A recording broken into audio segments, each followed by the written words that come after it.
अस्सलाम वालेकुम। कैसे हैं आप सब? उम्मीद करती हूँ आप सब बखैरियत वाफियत होंगे, अल्हम्दुलिल्लाह। आज की हमारी कहानी है।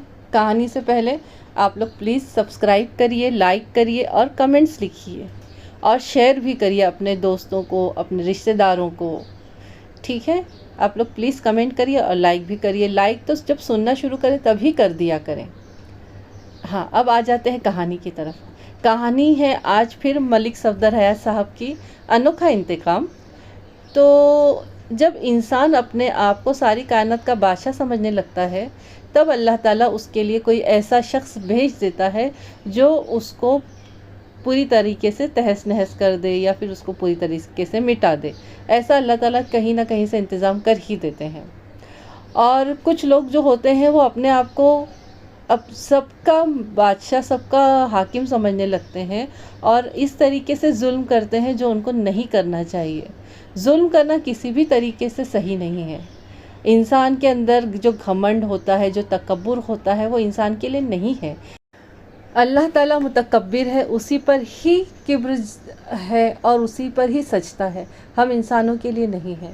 जब भी कोई इंसान तकब्बुर करता है, जब भी वो सर उभारता है, तो अल्लाह ताला उसको पूरी तरीके से उसके तकब्बुर को और उसको मिटा कर रख देते हैं और फिर वो कहीं का नहीं रहता है।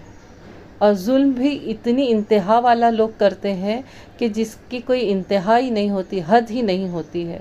अपने आप को पता नहीं क्या समझते हैं ऐसे लोग, है ना। और मेरे जो थंबनेल में होती है वो कहानी का कुछ ना कुछ पार्ट होता है उसमें, या कुछ ना कुछ कहानी बताती है मेरा थंबनेल। तो थंबनेल आप लोग देखा करें तो आप लोगों को कुछ एहसास हो ही जाएगा कि कहानी में क्या हो सकता है या क्या होने वाला है। तो आप लोग ज़रा बड़े गौर से थंबनेल देखा करें, बड़ी मेहनत लगती है उसको भी बनाने में। तो ठीक है, चलिए शुरू करते हैं। मंज़र रोंगटे खड़े कर देने वाला था। चौधरी फरजंद अली की लाश को दो मुतवाज़ी हिस्सों में तकसीम करके निशान इबरत बना दिया गया था। एक हफ्ते के बाद उसकी शादी खाना आबादी होने वाली थी। वो अपने घर के 3 खाने पहले ही आबाद कर चुका था, मतलब वो 3 मरतबा पहले ही शादी कर चुका था। अब चौथे खाने को आबाद करने जा रहा था। यह उसकी चौथी शादी थी, मगर चौथा खाना आबाद होने से पेशतर ही वो बर्बाद हो चुका था। किसी ने उसे चारों शानी चित कर दिया था। मैंने पुलिस की नौकरी के दौरान में बड़े से बड़े हैबतनाक मनाजिर देखे थे। लर्जा तारी कर देने वाले बहुत से वाक़यात का मैं ऐनी शाहिद था, मगर चौधरी फरजंद अली की लाश के मंजर ने मुझे झंझोड़ कर रख दिया था। रात दिन ख़तरनाक मुजरिमों से आंख मिचौली खेलते हुए मैं खासा सख्तदिल हो गया था। ये कोई 2-4 बरस का किस्सा नहीं था, बल्कि सालहा साल से ये मेरा मामूल रहा था। लेकिन आज मेरी आंखें जो कुछ देख रही थी, उससे मुझे अपने वजूद में एक अजीब सी सनसनाहट महसूस हो रही थी। मेन रोड से चौधरी फरजंद अली की हवेली की तरफ जाने वाली सड़क हाल ही में बनी थी। दरअसल ये पुख्ता ईंटों का रास्ता था। मेन रोड से हवेली तक का फासला कम और बेश 1 फरलांग होगा। लाश के दोनों मुतवाज़ी हिस्सों को मेन रोड पर एन उस मकाम पर लंबाई के रुख में बिछा दिया गया था जहां से हवेली की जानिब जाने वाले रास्ते का आगाज़ होता था। दोनों मुतवाज़ी हिस्से एक दूसरे के साथ इस तरह जोड़े गए थे, वो एक शहतीर की सूरत इख्तियार कर गए थे। यानी लाश का बायां पांव पुख्ता रास्ते को छू रहा था। उस हिस्से की खोपड़ी मेन रोड के वस्त तक चली गई थी। यहाँ से लाश का दूसरा हिस्सा शुरू होता था। दायां पांव खोपड़ी के बाएं हिस्से के साथ मिला हुआ था और खोपड़ी का दायां हिस्सा सड़क के दूसरी जानिब तक चला गया था। सड़क के उस तरफ कमाद के यानी गन्ने के लहलहाते खेत थे। किसी जिंदा इंसान को यूँ इतनी सफाई के साथ दो एक जैसे हिस्सों में काट डालना, दोनों में सरे मुँह फ़र्क ना दिखाई दे, ये नामुमकिनात में से था। जान हर शख्स को प्यारी होती है और जब जान पर बना है तो इंसान खुद हिफाजती में हाथ पांव ज़रूर चलाता है। जीते जी आसानी से खुद को मौत के मुंह में नहीं धकेलता, बल्कि अपनी ज़िंदगी बचाने की हर मुमकिन कोशिश करता है। वो तो चौधरी फरजंद अली था जिसका रौब व दबदबा आसपास के कई गांव तक मशहूर था, मगर इस वक्त एक केचुए से ज़्यादा उसकी कोई हैसियत नहीं थी। वो तो एक मकोड़े से भी ज़्यादा हकीर नज़र आ रहा था, जो 2 हिस्सों में बंटकर भी हरकत के काबिल रहता है। कोई बड़ा जीदार शख्स था जिसने जाबिर और मुतलकिल इनान चौधरी पर हाथ डाला था। यह बड़ा दिल गुर्दे वाला काम था। लाश को पहली नज़र देखते ही मुझे अंदाज़ा हो गया था कि चौधरी के साथ जो भी कार्रवाई की गई थी वो उसे मौत के घाट उतारने के बाद की गई थी। मुनक़सिम लाश कोई निहायत ही पुरअसरार कहानी सुना रही थी। बाद में मेरे इस अंदाजे की तस्दीक भी हो गई। चौधरी फरजंद अली की लाश का हश्र जिस बुरे तरीके से ख़राब किया गया था वो किसी आम कातिल का कारनामा नहीं हो सकता था। लाश की बेहुरमती से अंदाज़ा होता था कि कातिल इंतहाई सफ़ाक और शकीउल क़ल्ब था। एक बात हतमी थी कि कातिल जो कोई भी था अपने दिल में चौधरी के लिए नफ़रत का एक तूफ़ान रखता था। मैं इस वक्त अपने घर में गहरी नींद सो रहा था जब मुझे इस वाक़े की इत्तला मिली। मैं जल्दी तैयार होकर थाने पहुंचा तो शबीना ड्यूटी वाले एक ASI ने बताया, मलिक साहब बड़ी संगीन वारदात हो गई है। जो कांस्टेबल मुझे इत्तला देने गया था उसकी ज़ुबानी मुझे काफ़ी कुछ मालूम हो चुका था। मैंने सब इंस्पेक्टर खादिम हुसैन और 2 कांस्टेबलों को साथ लिया और मौके पर पहुंच गया। इस वक्त सफेदा शहर नमूदार हो चुका था। लाश के गिर्द लोगों का हुजूम था। चौधरी फरजंद अली के अहले खाना पेश थे। मैंने वहां पहुंचते ही सबको पीछे हटाया और बगौर लाश का मुआयना करने लगा। मकतूल चौधरी ने मौसम के मुनासिब से कर्फ लगा चिकन का कुर्ता पहन रखा था। कुर्ते के नीचे रेशमी तहबंद था। उसकी उम्र 60 से तजावुज़ कर चुकी थी या करने वाली थी। उम्र को छुपाने के लिए सर के बालों और मूँछों में खिजाब का इस्तेमाल किया गया था। उसके बाएं हाथ की तमाम उंगलियां सोने चांदी के अंगुष्ठियों से भरी हुई थी जिसमें बेशबहा कीमती नगीने जगमगा रहे थे। इनमें सबसे नुमाया एक याकूत था जो एक भारी तलाई अंगूठी में जड़ा हुआ था। मज़कूरा याकूत किसी भी तरह 20 कैरेट से कम का नहीं था। चौधरी का लिबास भी उसके जिस्म के साथ 2 हिस्सों में तकसीम हो गया था। कुर्ते के नीचे एक सफ़ेद शलोका झांक रहा था जिसके दाएं ज़ीरी जेब खासी फूली हुई थी। मेरी तलाश पर उसमें से बड़ी बड़ी नोटों की सूरत में एक भारी रकम बरामद हुई थी। ये बात ताज्जुब खेज थी कि कातिल ने कोई भी चीज़ उड़ाने की कोशिश नहीं की थी। इससे एक बात तो ये साबित होती थी कि वो कोई पेशावर मुजरिम नहीं था बल्कि इसका ये कारनामा सरासर एक इंतकामी कार्रवाई थी।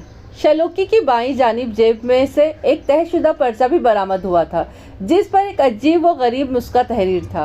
वो इस वक्त मेरी समझ में नहीं आया था। बहरहाल वो पर्चा मैंने अपने पास महफूज कर लिया था। मुनक़सिम खोपड़ी के बाईं हिस्से में कान से थोड़ा ऊपर मुझे एक चोट का निशान दिखाई दिया था। ज़र्ब किसी आहिनी चीज़ से लगाई गई थी। चोट की जगह पर एक गोमुड़ सा बन गया था, ताहम वहाँ से खून वगैरह नहीं निकला था। गालिबन चौधरी को 2 पीस करने से पहले उसे चोट के ज़रिए दुनिया व माफिया से बेखबर कर दिया गया था। बअल्फाज़ दीगर मौत की नींद सुला दिया था। एक बात ने मुझे चौंकने पर मजबूर कर दिया। चौधरी ने कीमती मुकेशन के जूते पहन रखे थे मगर उसका दायां पाँव नंगा था। सिर्फ बाएं पाँव में जूता मौजूद था। इस बात से मुझे हैरत तो हुई लेकिन मैंने सोचा शायद लाश को यहाँ तक पहुँचाने में कहीं गिरा गया होगा। ये कोई इतनी अहम बात भी नहीं थी। मैंने चंद मोतबर अफराद की मौजूदगी में मुशीरनामा तैयार किया यानी वक़्फ़ का नक्शा तैयार किया और चौधरी फरजंद अली की लाश को पोस्टमार्टम के लिए शहर के अस्पताल भिजवा दिया। चौधरी का जवां साल बेटा तारिक महमूद पोस्टमार्टम के हक़ में नहीं था। थानेदार साहब, हम पोस्टमार्टम नहीं होने देंगे, उसने गसीले लहजे में कहा। अब्बा जी के साथ पहले ही क्या कम हुई है, अब कोई कसर बाकी रह गई है? मैंने उसके कंधे पर हाथ रखते हुए कहा, हमें ज़ाब्ते की कार्रवाई तो हर हाल में हर सूरत में पूरी करना पड़ती है। मैंने सारे ज़ाब्ते देख रखे हैं पुलिस वालों के। उसके लहजे में बदतमीज़ी का अंसर नुमाया था। मुझे कानून पढ़ाने की कोशिश न करे थानेदार साहब। कोई और वक्त होता तो मैं चौधरी ज़ादे को इस अंदाज़े गुफ्तगू पर उसका मिजाज दुरुस्त कर देता, मगर मैंने तहम्मुल का मुजाहरा करते हुए कहा, मुझे तुमसे दिली हमदर्दी है बेटा, मैं तुम्हारे बाप के कातिल को जल्द अज जल्द ढूंढ निकालूंगा। कोई ज़रूरत नहीं है मुझे झूठी तसल्लियों की, वो बिफर कर बोला। मेरे बाजुओं में बहुत ताकत है, अब वो हरामज़ादा मेरे हाथों से नहीं बच सकेगा। एक खुश लिबास अधेड़ उम्र शख्स ने आगे बढ़कर तारिक को बाजू से थाम लिया। ज़्यादा जज्बाती ना हो पुत्र, मलिक होरानू अपना काम करन दे। चाचा छड़ मैनू, मैं अब्बा जी दी लाश नहीं ले जाने दूंगा। मुझे पता है अस्पताल वाले मुर्दे को किस तरह चीरफाड़ कर रख देते हैं। अब और क्या चीरफाड़ कर देंगे वो, अधेड़ उम्र शख्स ने चौधरी की लाश को देखते हुए कहा। पुलिस अपना काम करे, हम अपना काम करेंगे। कुछ और लोगों ने भी तारिक को समझाना शुरू कर दिया। बहरहाल लाश को अस्पताल रवाना करने के बाद मैंने मौके पर मौजूद कुछ लोगों के बयानात नोट करना शुरू किए। मुझे उस शख्स की तलाश थी जिसने सबसे पहले लाश को देखा था। मेरे इस्तिफसार पर उस खुशपोश अधेड़ उम्र शख्स ने बताया जिसे तारिक चाचा कह रहा था। बाद में मुझे मालूम हुआ कि उस शख्स का नाम खुदा बख्श था और वो मकतूल का दूर पार का एक रिश्तेदार था। वो बोला, मलिक साहब, फीका अभी अभी घर गया है।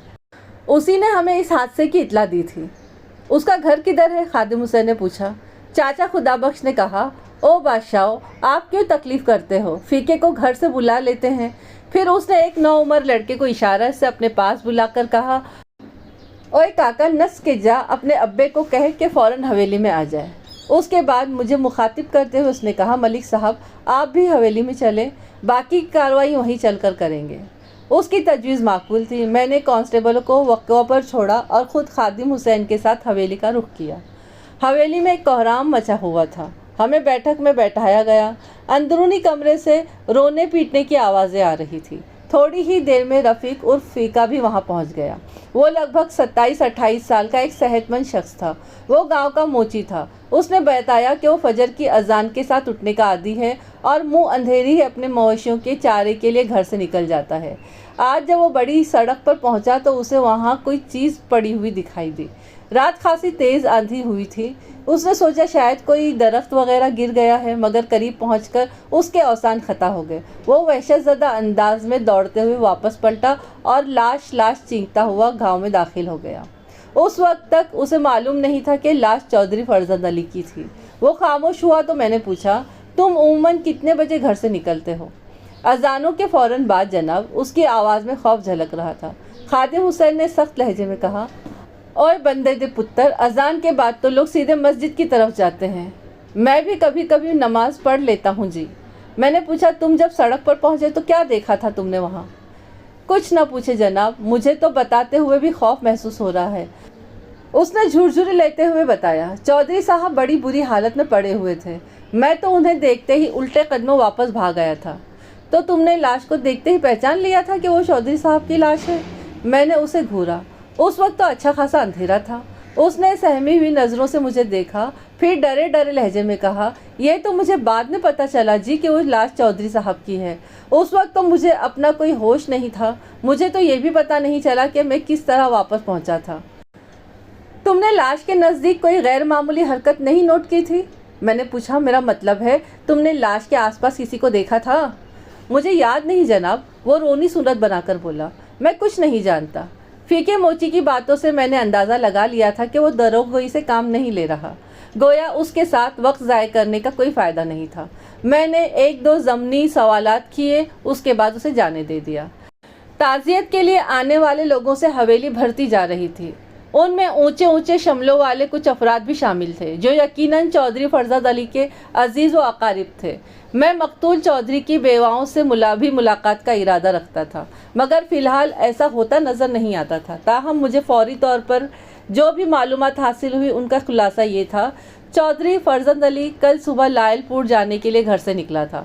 उसने घर में यही बताया था कि वो लायलपुर के एक ज़मींदार राय बशीर अहमद खरल से मिलने जा रहा है। उसे शाम को वापस आ जाना था, मगर वो नहीं आया। फिर दूसरी सुबह सड़क पर उसकी कटी हुई लाश मिली। मैं जानता था कि चौधरी टाइप के लोग जब घर से निकलते हैं तो उनके साथ साथ हाशिया बरदार भी साथ चलते हैं, जिससे चौधरी के रुअब और शान में शौकत में इजाफा होता है। अपने ख्याल की तस्दीक के लिए मैंने तारिक महमूद से दरियाफ्त किया, क्या चौधरी साहब कल घर से अकेले ही निकले थे? वो अब खासी हद तक नॉर्मल हो चुका था। उसने जवाब दिया, नहीं जनाब, वो अकेले नहीं गए थे, शौका गज्जर भी उनके साथ था। शौके गज्जर को मैं अच्छी तरह जानता था। उसका सीधा नाम शौकत अली था और उसका शुमार चौधरी फरजंद के ख़ास आदमियों में होता था। मेरी इत्तलात के मुताबिक शौका गज्जर और बूटा अराई चौधरी के 2 बाजू थे। उन्हें हर किस्म के जायज़ और नाजायज़ कादमों में चौधरी की पुश्त पनाही हासिल थी। मुझे शेखुपुरा के उस थाने में तैनात हुए अभी थोड़ा ही अरसा हुआ था। पहली ही मुलाकात में चौधरी फरजंद अली के बारे में मेरी राय ख़राब हो गई थी। उसने मुझे भी अपने रौब में लेने के लिए चौधराहट का इस्तेमाल किया था, मगर अभी तक उसे कोई कामयाबी नहीं हुई थी कि उसका वक्त पूरा हो गया। मैंने पूछा, शौका गज्जर कहाँ है? उसका अभी कुछ पता नहीं चला, तारिक ने बताया। वो भी घर में नहीं पहुँचा। मुझे चौधरी साहब की सारी बीवियों के बयान भी लेने हैं। मैंने उठकर खड़े होते हुए कहा, मैं शाम में फिर आऊँगा, उसी दौरान में अगर शौका आ जाए तो उसे थाने भेज दें। चौधरी फरजंद अली के जुल्म व सितम की दास्तानें और अय्याशियों के किस्से मुझसे छुपे हुए नहीं थे। मुझे इस थाने में आते ही मालूम हो गया था कि 2 साल कबल इंतकाम की आग में अंधे होकर चौधरी ने गांव के एक घर में आग लगवा दी थी। घर के मकीनों को इतना बेबस कर दिया था कि वो अपनी जान बचाने के लिए घर से बाहर भी नहीं निकल सके थे और अंदर ही जलकर राख हो गए थे। उनका कसूर सिर्फ इतना था कि उस घर के एक फर्द ने चौधरी फरजंद अली की जवां साल बेटी खालदा परवीन को पसंदीदगी की निगाह से देखना शुरू कर दिया था। मैं हवेली से निकलने से पहले तारिक को एक तरफ तन्हाई में ले गया और पूछा, चौधरी साहब की किसी से दुश्मनी वगैरह तो नहीं थी? देखिए मलिक साहब, इंसान के दोस्त दुश्मन तो होते ही हैं, वो हिचकिचाहट आमेज लहजे में बोला, पर ऐसा कोई दुश्मन नहीं था जो इतनी जुरात करता। मैंने सुना है बूटा आरई आजकल चौधरी साहब से नाराज़ रहने लगा था। मैंने टटोलने वाले अंदाज में कहा, चौधरी साहब की चौथी शादी। मैंने दानिस्ता अपना जुमला अधूरा छोड़ दिया था। वो जुज़बुज़ सा होकर बोला, ऐसी कोई बात नहीं है जी, बूटा अब्बा जी का बहुत वफादार है जी, ऐसी छोटी मोटी बातों को वो अहमियत नहीं देता। तारिक जैसे छोटी मोटी बात से ताबीर कर रहा था, वो मेरे नज़दीक इतनी बड़ी बात थी कि बूटा चौधरी फरजंद अली का कत्ल कर सकता था। मेरी ताज़ा तरीन इत्तलात के मुताबिक मकतूल चौधरी जिस 16 साला लड़की से शादी करने जा रहा था वो बूटा की चचाजाद थी, और ख़ास बात ये थी कि बूटा उसे पसंद करता था। लड़की का नाम यास्मीन था। यास्मीन का बाप फतेह मोहम्मद एक गरीब मज़ारे था। यास्मीन के वालिदैन इस बात से बखूबी आगाह थे कि बूटा उनकी फर्जंदी में आने का इरादा रखता था, मगर चौधरी फरजंद अली के सामने वो मजबूर हो गए थे। वो चौधरी की मुखालिफत मोल लेने का तसव्वुर भी नहीं कर सकते थे। मैंने तारिक को मस्जिद कुरेदते हुए पूछा, बूटा हवेली में कहीं नज़र नहीं आया? क्या उसको पता नहीं कि चौधरी साहब के साथ कितना बड़ा हादसा पेश आ चुका है? वो इधर उधर देखते हुए बोला, मैंने बूटा को कल से नहीं देखा, हो सकता है अब्बा जी ने उसे किसी काम से कहीं भेजा हो। तुम्हारा क्या ख्याल है? मैंने एक लम्हे सोचने की अदाकारी करते हुए कहा, कहीं बूटा भी तो कल चौधरी साहब के साथ ही लायल तो नहीं चला गया? मैं इस बारे में कुछ नहीं जानता। अच्छा ठीक है, मैंने कहा, मैं दोबारा आऊँगा, इस दौरान में अगर कोई ख़ास बात पता चले तो मुझे बताना। उसने इस बात में सर हिलाया। हम हवेली से निकले तो सब इंस्पेक्टर खादिम हुसैन ने कहा, अब क्या इरादा है मलिक साहब? ज़रा बूटे को भी देख लें, मैंने जवाब दिया। हो सकता है वो घर में मिल जाए, और अगर ना मिला तो उसके बारे में कुछ तो मालूम होगा। उसका यूं अचानक मंजर से गायब हो जाना तशवीशनाक है। बूटे आरई का घर हवेली से ज़्यादा दूर नहीं था। दरवाज़ा एक ज़ईफ़ुल उम्र शख्स ने खोला। अपने सामने पुलिस को देखकर उसके चेहरे पर खौफ के आसार नमूदार हुए। मैंने उसकी कैफियत को नज़रअंदाज करते हुए कहा, बूटा कहाँ है? बूटा क्यों, खैरियत तो है? उसने अटक अटक कर अपनी बात पूरी की। बूटा तो घर पे नहीं है। उसके साथ ही उसने दरवाज़ा बंद करने की कोशिश की। खादिम हुसैन ने हाथ बढ़ाकर दरवाजे को पकड़ लिया, फिर बोला, मलिक साहब, ये बूढ़ा ऐसे नहीं मानेगा, आओ अंदर चलते हैं। आप ज़बरदस्ती घर में क्यों घुस रहे हैं? बूढ़ा मिनमिनाया, हमने क्या कसूर किया है? आप बूटे पुत्र को किस लिए तलाश कर रहे हैं? उसने चौधरी साहब का कत्ल किया है, मैंने सख्त लहजे में कहा। वो कानून से बच कर नहीं जा सकता। ये झूठ है, वो तेज़ आवाज़ में बोला। बूटा तो 2 दिन से गांव में ही नहीं है। फिर सच क्या है? मैंने पूछा। उसने झांक कर गली में दाएं बाएं देखा, फिर रास्ता छोड़ते हुए बोला, आप लोग अंदर आ जाएं। उसने हमें एक कमरे में बिठाया। मैंने कहा, ये बात तो तुम्हें मालूम हो चुकी होगी कि आज सुबह चौधरी फरजंद अली की लाश मिली है। उन्हें बड़ी बेदर्दी से कत्ल किया गया है। मैंने भी उनकी लाश देखी है, पर क्या? खादिम हुसैन ने डांट कर कहा। चाचा, सीधी तरह सब कुछ सच सच बता दे, वरना हमें सख्ती करना पड़ेगी। हम तुझे थाने में ले जाकर बंद कर देंगे। उसने सहमी हुई नज़रों से मुझे देखा। मैंने पूछा, तुमने बताया है कि बूटा 2 रोज़ से गांव में नहीं है, वो कहाँ गया हुआ है? वो बोला, मैं उसके मामलात में ज़्यादा दखल नहीं देता और वो मुदाखलत को पसंद भी नहीं करता। वो अपनी मर्ज़ी का मालिक है। वो खुद कोई बात मुझे बता दे तो बता दे, वरना मेरी क्या मजाल है कि मैं उससे पूछ सकूं। मैंने उसकी बात काट कर कहा, तो तुम्हें कुछ पता नहीं कि वो 2 रोज से कहाँ गायब है? वो टोबा टेक सिंह गया हुआ है, बूढ़े ने थूक निकलते हुए बताया। उसने मुझे यही बताया था, कह रहा था कि चौधरी साहब के किसी ज़रूरी काम से जा रहा है, वापसी में चंद दिन लग जाएंगे। मुझे उसकी बात पर हैरत भी हुई थी कि उसने अपनी रवानगी की इत्तला मुझे देना क्यों ज़रूरी समझा, मगर मुझे पूछने की हिम्मत नहीं हुई। मैंने गुफ्तगू का रुख बदलते हुए अचानक सवाल किया, ये यास्मीन का क्या चक्कर है चाचा? सुना है चौधरी साहब उससे शादी करने वाले थे। जी, उसने अजीब सी नज़रों से मेरी तरफ देखते हुए कहा। चौधरी साहब मालिक है, वो जो चाहे कर सकते हैं। अब वो कुछ नहीं कर सकते हैं, मैंने कहा। वो जहाँ पहुँच गए हैं वहाँ आदमी मस्जिद कुछ नहीं कर सकता, वहाँ ज़िंदगी भर के किए को भुगतना पड़ता है। अल्लाह की मर्जी है जी। उसके चेहरे पर उदासी छा गई। वो एक आह भर कर बोला, बंदा क्या कर सकता है? बंदा बहुत कुछ कर सकता है चाचा, मैंने उसकी आंखों में देखते हुए कहा। जैसे बूटे ने बहुत कुछ कर दिखाया। शायद वो मेरी बात को समझ नहीं पाया था, उलझन आमेज नज़रों से मेरी तरफ तकता रहा। मैंने मज़ीद कहा, और अब उसे भी अपने किए हुए को भुगतना है। हम बहुत जल्द उसे गिरफ्तार कर लेंगे। बहुत मनमानी कर ली है उसने चौधरी साहब के बलबूते पर, सारा हिसाब बराबर हो जाएगा। थानेदार साहब, आपको कोई गलतफहमी हो गई है।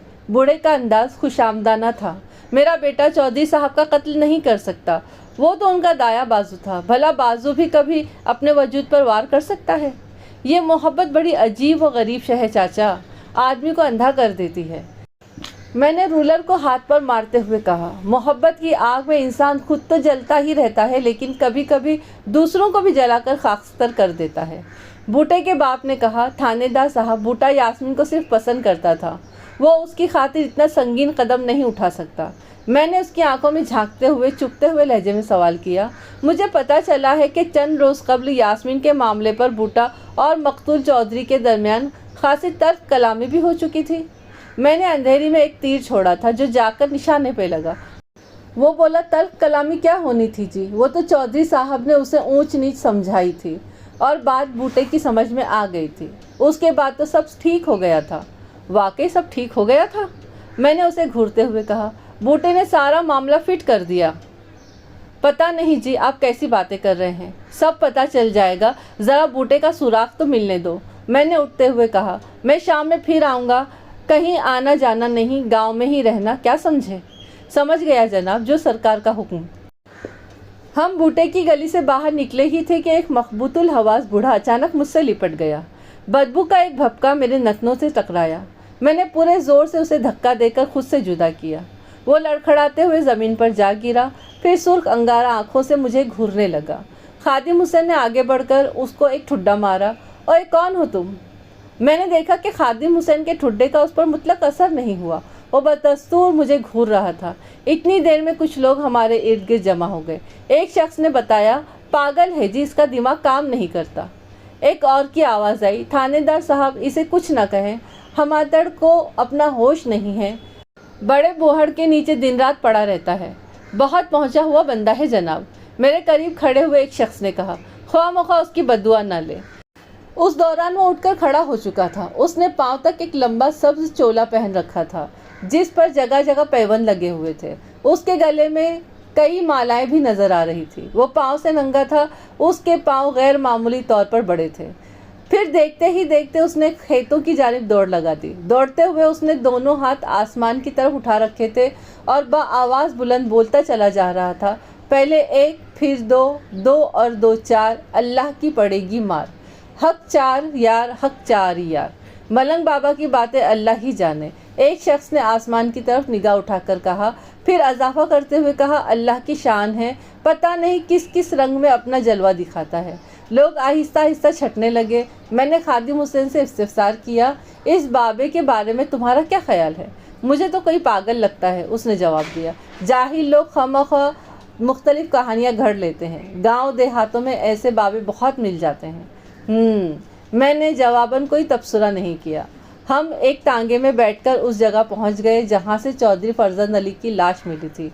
वहां पर मुतय्यन कांस्टेबलों को मैंने नई ड्यूटी सौंप दी। एक को शोके के घर की निगरानी पर मामूर कर दिया और दूसरे को हिदायत की कि वो बूटे आराई के घर पर नज़र रखे और जैसे ही वो कोई ख़ास बात नोट करे फ़ौरन मुझे इत्तला करे। उसके बाद खादिम हुसैन और मैं थाने वापस आ गए। میں آج صبح ہنگامی حالت میں گھر سے نکلا تھا، اس لیے ناشتہ بھی نہیں کر سکا تھا۔ تھانے پہنچ کر میں نے سب سے پہلے ناشتہ کیا، پھر ASI امانت علی کو 2 سپاہیوں کے ساتھ لائل پور روانہ کر دیا۔ حویلی سے آتے وقت میں نے مقتول چودھری کے بیٹے طارق محمود سے لائل پور کے زمیندار رائے بشیر احمد کھرل کا پتہ لے لیا تھا۔ رائے صاحب سے یہ تصدیق کروانا ضروری تھا کہ چودھری فرزاد علی وہاں سے واپسی کے لیے کتنے بجے روانہ ہوا تھا۔ میں نے ASI کو خصوصی ہدایت کر دی تھی کہ وہ شام سے پہلے واپس آ جائے۔ رائے بشیر احمد لائل پور میں گھنٹہ گھر کے قریب ہی رہتا تھا۔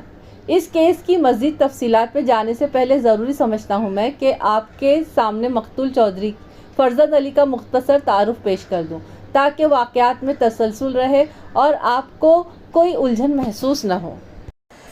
چودھری فرزاد علی نے پہلی شادی عمر بی بی سے 30 سال کی عمر میں کی تھی۔ عمر بی بی کی عمر شادی کے وقت 20 سال تھی۔ اس کا تعلق ضلع جھنگ کے علاقے شاہ جینوا سے تھا۔ شادی کے بعد 6 سال تک جب عمر بی بی کی گود ہری نہ ہو سکی تو فرزاد علی نے اسے بانجھ قرار دے کر زلیخا بیگم سے دوسری شادی رچا لی۔ عمر بی بی نے اس موقع پر بہت واویلا مچایا تھا مگر فرزاد علی نے اس کی ایک نہ سنی۔ مجھے اپنی نسل تو چلانی ہے، فرزاد علی نے دوسری شادی کے حق میں دلیل دی تھی۔ میں اور انتظار نہیں کر سکتا، 6 سال کوئی کم عرصہ نہیں ہوتا۔ عمر بی بی نے روحان سے لہجے میں کہا، اگر آپ ابھی تک باپ نہیں بنے تو اس میں میرا کیا قصور ہے سرتاج؟ آپ مجھے کس جرم کی سزا دے رہے ہیں؟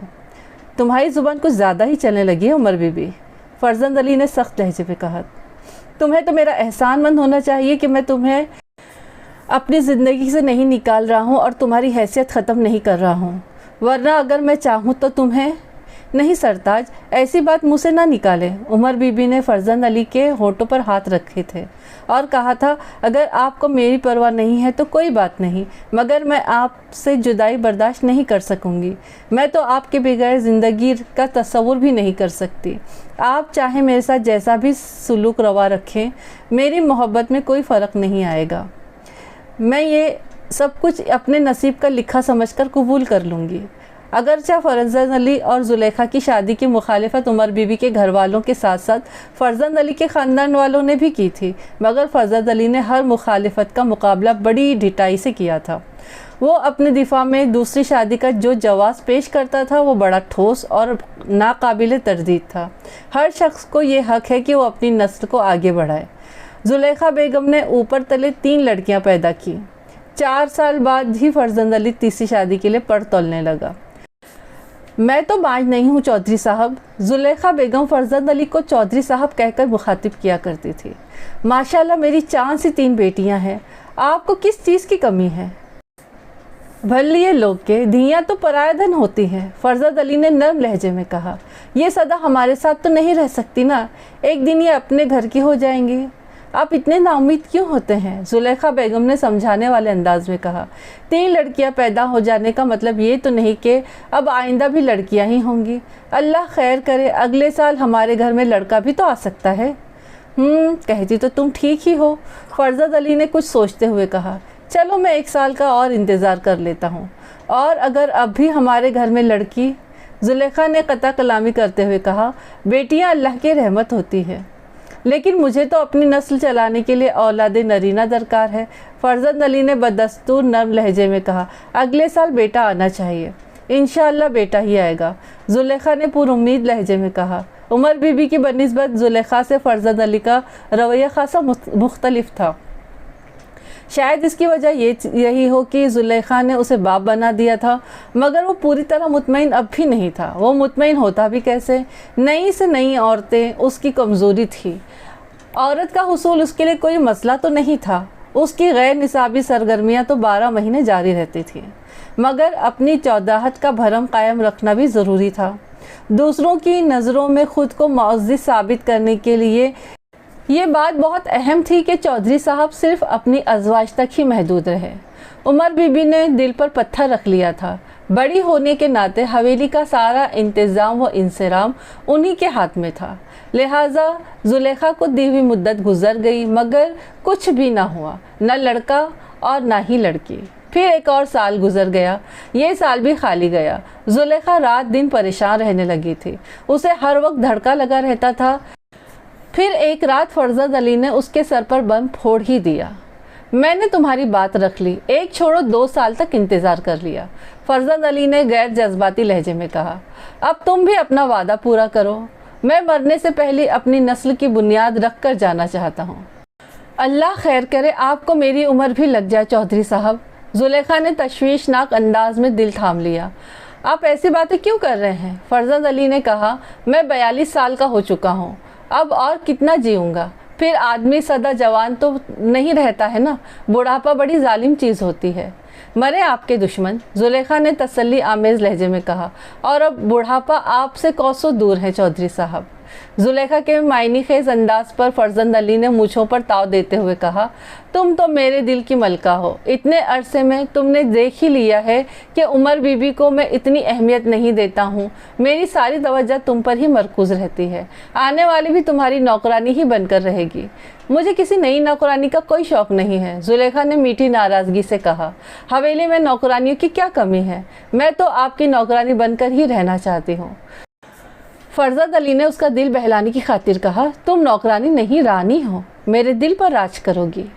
आप मुझसे एक वादा करें चौधरी साहब। फरजंद अली ने सवालिया नज़रों से उसकी जानिब देखा। उसने कहा, आप मेरी ज़िंदगी में दूसरी शादी नहीं करेंगे। मैं ऐसा कोई वादा नहीं कर सकता, उसने रूखे फीके लहजे में जवाब दिया। तुम मुझ पर भरोसा रखो, तुम्हारे लिए मेरी मोहब्बत में कोई फ़र्क नहीं आएगा। जुलेखा ने बहस को मज़ीद नहीं बढ़ाया, बल्कि खामोशी इख्तियार कर ली। अपनी नाराज़गी का इजहार उसने इस तरीके से किया कि अपनी बच्चियों को लेकर अपने मैके चली गई। उसके वालिदैन एक करीब ही गांव में रहते थे। उसका ख्याल था कि चंद रोज़ ही में चौधरी का ख्याल बच्चों की तरफ चला जाएगा और बच्चियों के दिल तड़पने लगेगा तो वो उसे मना कर ले जाएगा। मगर ये उसकी भूल थी। उसे मैके आए हुए 10 दिन हो गए थे कि उसे इत्तला मिली कि चौधरी फरजंद अली हवेली में तीसरी शादी की तैयारियां शुरू कर चुका है। वो फ़ौरन से पेशतर हवेली पहुंच गई, मगर कुछ हासिल न हुआ। फरजंद अली ने आज तक किसी की न मानी थी जो इसकी मानता। किस्सा मुख्तसर, हाजरा फरजंद अली की तीसरी बीवी बनकर हवेली में आ गई। जुलेखा के दिल पर आरे चल रहे थे, मगर वो बेबस थी। सितम ज़रीफ़ी की बात ये थी कि उसे अपने घर वालों से किसी किस्म की ताउन की उम्मीद नहीं थी। उसके बाप ने 3 शादियां कर रखी थी, उसके नाना ने 4 शादियां कर रखी थी। एक से ज़्यादा शादियां करने को उनके ख़ानदान में मायूब नहीं समझा जाता था। उमर बीबी और जुलेखा की बनिस्बत हाजरा हुस्न व जमाल में अपनी मिसाल आप थी। फिर वो उम्र में भी उनसे बहुत छोटी थी। फरजंद अली दिलो जान से उस पर फरिफ्ता हो गया था, मगर कुदरत को कुछ और ही मंजूर था। शादी के 3 साल ही हाजरा को हैज़ा हो गया और वो देखते ही देखते चल बसी। इस 3 साला अज़दवाजी ज़िंदगी की रफ़ाकत के नतीजे में 2 बच्चे पैदा हुए। एक लड़का तारिक महमूद और उससे 1 साल छोटी लड़की खालिदा परवीन। गोया चौधरी फरजंद अली की औलाद नरीना की ख्वाहिश बिलाखिर पूरी हो गई। फिर 18 साल तक चौधरी ने शादी का नाम नहीं लिया। उसे अपनी नस्ल जारी रखने के लिए एक फर्जंद अर्जुमंद मिल गया था। उसका मकसद पूरा हो चुका था, मगर इस दौरान में भी उसकी आउटडोर मुहिम्मत जारी ही थी। चौधरी टाइप लोगों को अपनी धाक कायम रखने और उसे बरकरार रखने के लिए डशकरों की ज़रूरत होती है, जो उनके मुखालिफिन को कुचलकर उनकी अजमत का परचम सरबुलंद रखते हैं। ऐसे ही 2 डशकरे चौधरी फरजंद अली ने भी पाल रखे थे, शौकत अली उर्फ शौका गुज्जर और बूटा आरई। इन दोनों बदमाशों ने पूरे इलाके में अंधेर मचा रखी थी। मैंने जब इस थाने का इंचार्ज संभाला तो दूसरे ही रोज़ शौके गुज्जर से मेरा वास्ता पड़ गया। दोपहर का वक्त था। एक मिस्कीन सूरत शख्स थाने में दाखिल हुआ। उसकी हालत बता रही थी कि किसी ने निहायत ही बेरहमी से उसे मारा है। मेरे इस्तिफसार पर उसने बताया, थानेदार साहब, शराफत का तो ज़माना ही नहीं रहा, गरीब आदमी का तो जीना मुश्किल हो गया है। मैंने पूछा, आखिर हुआ क्या है? तुम्हारी ये हालत किसने बनाई है? वो शौका है ना जी, उसने मेरे साथ ज़्यादती की है, उसने गलूगीर आवाज़ में बताया। झगड़ा किस बात पर हुआ था? एक तो मैंने केले बहुत सस्ते लगा दिए, ऊपर से पैसे भी नहीं दे रहा था।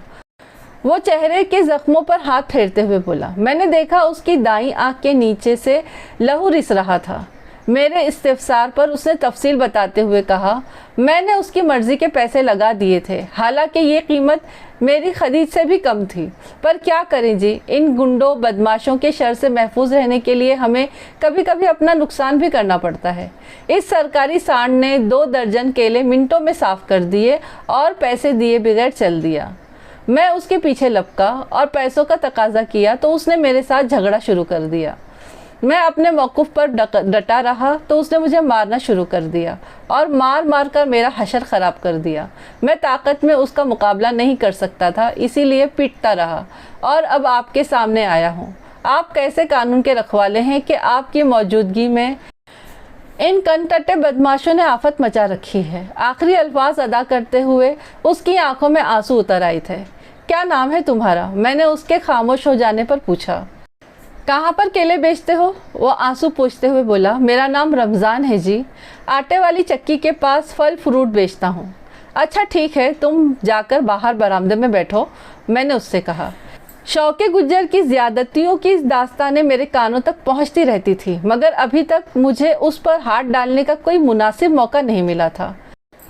میرے علم میں یہ بات بھی آئی تھی کہ اس تھانے میں کچھ کالی بھیڑیں بھی موجود تھیں جو قانون سے زیادہ چودھری فرزند علی کی وفادار تھے اور اس کے پالتو گنڈوں کے سیاہ کارناموں کی پردہ پوشی کرتے رہتے تھے، جس کے بدلے میں انہیں مناسب نذرانے بھی ملتے رہتے تھے۔ مجھے ہر قدم پھونک پھونک کر اٹھانا تھا۔ رمضان نامی وہ مظلوم شخص میرے کمرے سے نکل گیا تو میں نے آواز دے کر ایک کانسٹیبل کو اندر بلایا، پھر اس سے پوچھا کہ شوق گجر کو جانتے ہو؟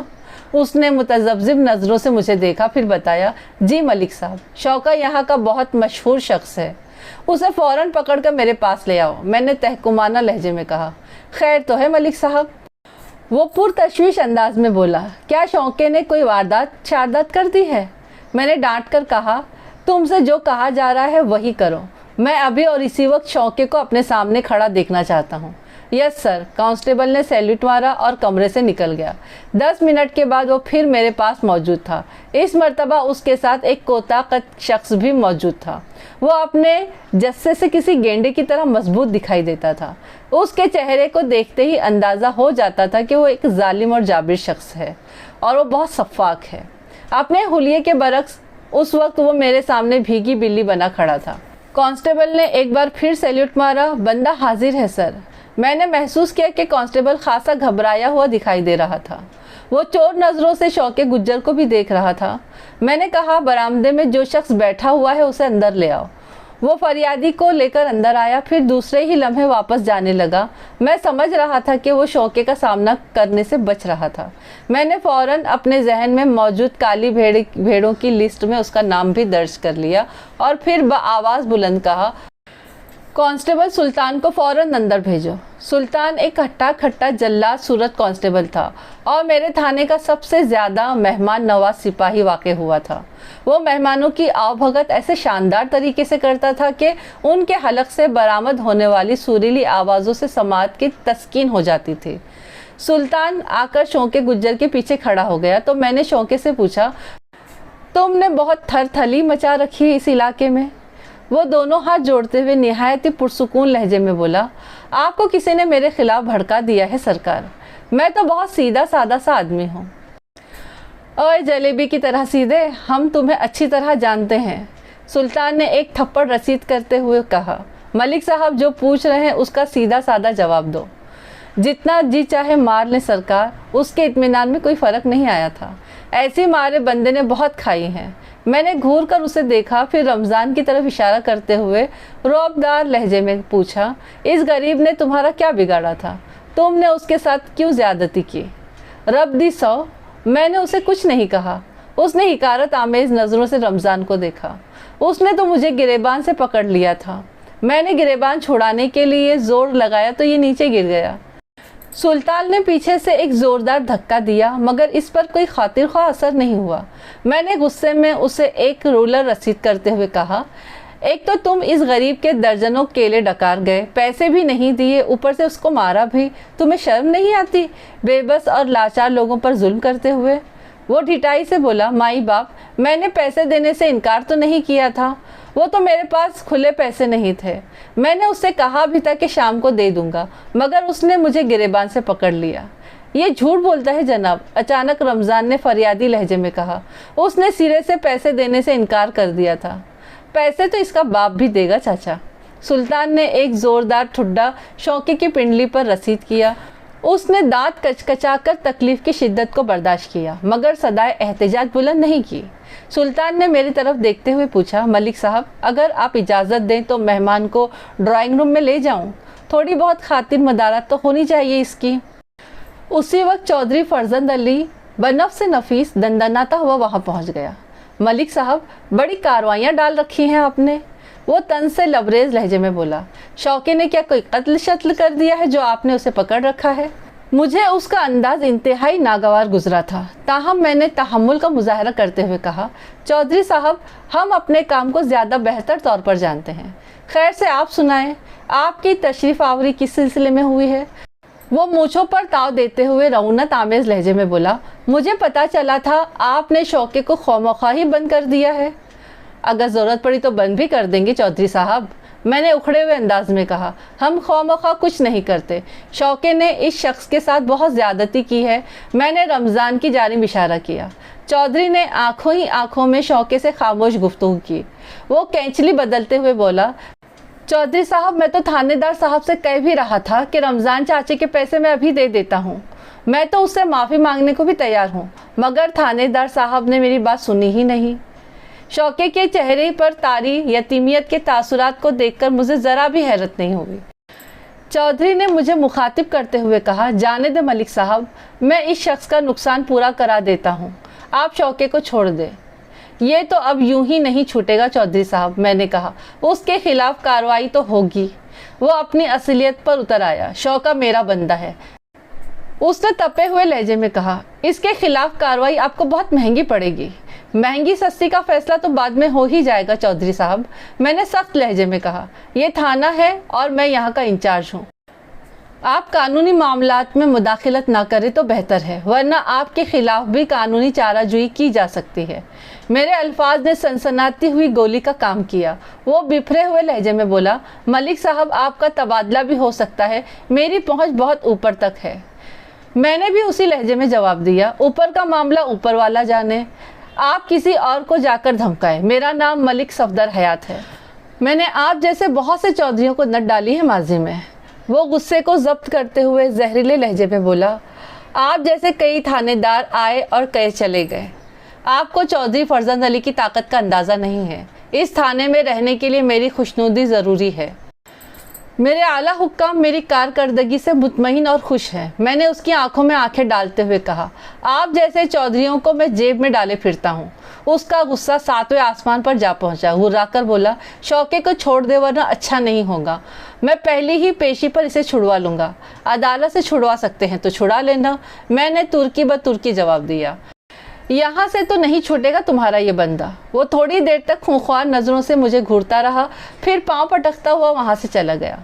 मैंने सुल्तान से कहा, इस डशकरे को ड्राइंग रूम में ले जाओ और अपने अरमान निकालने के बाद हवालात में डाल दो। उनके जाने के बाद मैंने रमज़ान को भी रुखसत कर दिया। शाम को वो फिर मेरे पास चला आया और गिड़गिड़ाने लगा, थानेदार साहब, मुझे कुछ नहीं चाहिए, आप शौके को छोड़ दें। आपको अल्लाह और रसूल का वास्ता मुझ पर रहम करें। मुझे बहुत हैरत हुई। मैंने ज़रा सख्त लहजे में दरियाफ्त किया, अब क्या हुआ? क्या उल्टी सीधी बातें कर रहे हो? कुछ ना पूछे जनाब, आप बस शौके को छोड़ दे, नहीं तो मैं बर्बाद हो जाऊंगा। कौन बर्बाद कर देगा तुम्हें? मैंने पूछा। पूरी बात बताओ मुझे, क्या बात हुई है? वो सख्त खौफजदा सा था और ज़ुबान खोलने पर तैयार नहीं था। ताहम मैंने बहला फुसलाकर उसे एतमाद में लिया और सब कुछ उगलवा लिया। उसने बताया, चौधरी साहब ने मुझे धमकी दी है कि अगर मैंने शौके के खिलाफ रिपोर्ट वापस नहीं ली तो वो मेरी बीवी को नंगा करके गली गली घुमाएंगे। उसकी आंखों में आंसू जारी हो गए थे। थानेदार साहब, मैं गरीब और कमज़ोर आदमी हूँ, चौधरी साहब का मुकाबला नहीं कर सकता। मेरे छोटे छोटे बच्चे हैं, चौधरी साहब इन पर गहर बनकर नाजिल हो जाएंगे। मैंने तसल्ली आमेज़ लहजे में कहा, तुम फिक्र न करो, मैं चौधरी से निपट लूँगा। तुम्हारे घर की हिफाजत के लिए मैं सिपाहियों की ड्यूटी लगा देता हूँ। कोई फ़ायदा नहीं होगा थानेदार साहब, وہ میرے قدموں میں گر کر زار و قطار رونے لگا۔ آپ مجھ غریب پر ترس کھائیں، میں چودھری صاحب کی دشمنی مول نہیں لے سکتا۔ میں سوچ میں پڑ گیا۔ میرے ذہن میں خیال آیا کہ اگر میں نے شوقے کو نہیں چھوڑا تو ممکن ہے عدالت میں جا کے رمضان اپنے دعوے سے ہی مکر جائے، پھر میرے لیے مشکل ہو جائے گی اور خواہ رمضان کی بھی شامت آ جائے گی۔ اس نے صحیح کہا تھا، قانون ساری عمر اس کی حفاظت نہیں کر سکتا تھا۔ چودھری کسی بھی وقت اور کسی بھی انداز سے اسے اپنے انتقام کا نشانہ بنا سکتا تھا۔ ہمارے لیے اس وقت بہت مشکل ہو جاتی ہے جب مدعی تعاون پہ آمادہ نہ ہو۔ مجبوراً ہمیں جرائم پیشہ افراد کو چھوٹے موٹے معاملات کے لیے ڈھیل دینی پڑتی ہے اور ہم اس موقع کے انتظار میں رہتے ہیں کہ جب وہ کسی سنگین جرم میں ملوث ہو کر پوری طرح ہمارے شکنجے میں آ جائے۔ میں نے رمضان کو چودھری کے قہر و غضب سے محفوظ رکھنے کے لیے شوقے کو ڈھیل دینے کا فیصلہ کر لیا اور چودھری کے پالتو کتوں کے بجائے براہ راست چودھری فرزند علی پر ہاتھ ڈالنے کی تیاری کرنے لگا۔ مجھے اپنے منصوبے میں خاصی کامیابی حاصل ہو چکی تھی، مگر اس سے پہلے ہی میں عملی قدم اٹھانا چاہتا تھا، چودھری فرزند علی کو اوپر والے نے اٹھا لیا۔ دوسرے روز میں خاصی تاخیر سے تھانے پہنچا تھا۔ گزشتہ رات میں دوبارہ حویلی میں گیا تھا اور مقتول چودھری کی بیواؤں سے ملاقات بھی کی تھی، مگر کوئی بھی ایسی بات معلوم نہیں ہو سکی تھی جس کی مدد سے چودھری کے قتل کے کیس میں کوئی پیش رفت ہوتی۔ چودھری کی پہلی بیوی عمر بی بی تو اس عمر کو پہنچ چکی تھی کہ اس سے ملنا بے سود ہی ثابت ہوا تھا۔ وہ بہری ہو چکی تھی اور آنکھوں میں موتیا اتر آیا تھا۔ اس کا ذہنی توازن بھی ٹھیک نہیں تھا، بہکی عجیب سی باتیں کرتی تھی۔ اس کی عمر 50 کے لگ بھگ تھی۔ دوسری بیوی زلیخا پر تو 2 سال پہلے ہی فالج کا حملہ ہوا تھا اور وہ بستر کی ہو کر رہ گئی تھی۔ اس کے ساتھ وقت ضائع کرنے کا بھی کوئی فائدہ نہیں تھا۔ زلیخا کی تینوں بیٹیاں فضیلت، کلثوم اور رضیہ شادی شدہ تھی اور اپنے باپ کی موت کی خبر پا کر آئی تھی۔ ان میں سے سب سے چھوٹی رضیہ کی شادی 1 سال پہلے ہوئی تھی۔ اس کی عمر 20-21 سال رہی ہوگی۔ میں نے طارق سے پوچھا، شوقے گجر کا کچھ پتہ چلا ہے؟ جس ASI کو میں نے لائل پور بھیجا تھا، اس نے آ کر بتایا تھا کہ چودھری فرزند علی رائے صاحب کے پاس نہیں گئے تھے، بلکہ رائے بشیر احمد نے کہا تھا کہ چودھری تو چند روز پہلے ہی اس سے مل کر گیا تھا اور اب شادی کے بعد ہی اسے دوبارہ جانا تھا۔ میں نے یہ ساری تفصیل طارق کو بھی بتا دی۔ مجھے تو انہوں نے یہی بتایا تھا کہ وہ لائل پور جا رہے ہیں۔ طارق نے کہا، اب شوقہ بھی غائب ہے، وہی آ جاتا تو حقیقت کا کچھ پتہ چلتا۔ تم نے صبح مجھے بتایا تھا کہ چودھری صاحب نے رات کو واپس آنے کا کہا تھا۔ میں نے ایک اہم سوال کیا، جب چودھری صاحب رات کو گھر نہیں پہنچے تو گھر والوں کو تشویش نہیں ہوئی؟ ہم نے اب ان کے بارے میں تشویش میں پڑنا چھوڑ دیا تھا جی، طارق نے چھت کی جانب دیکھتے ہوئے جواب دیا۔ وہ جب لائل پور یا خوشاب جاتے تھے تو اکثر انہیں رات بھی لگ جاتی تھی، پھر شوقہ بھی ان کے ساتھ تھا، اس لیے ہم مطمئن تھے۔ لیکن وہ اچانک خاموش ہو گیا، اس کی آواز بھرا گئی۔ میں نے موضوع تبدیل کرتے ہوئے پوچھا، بوٹا آرائی تو ابھی تک توبہ ٹیک سنگھ سے واپس نہیں آیا ہوگا؟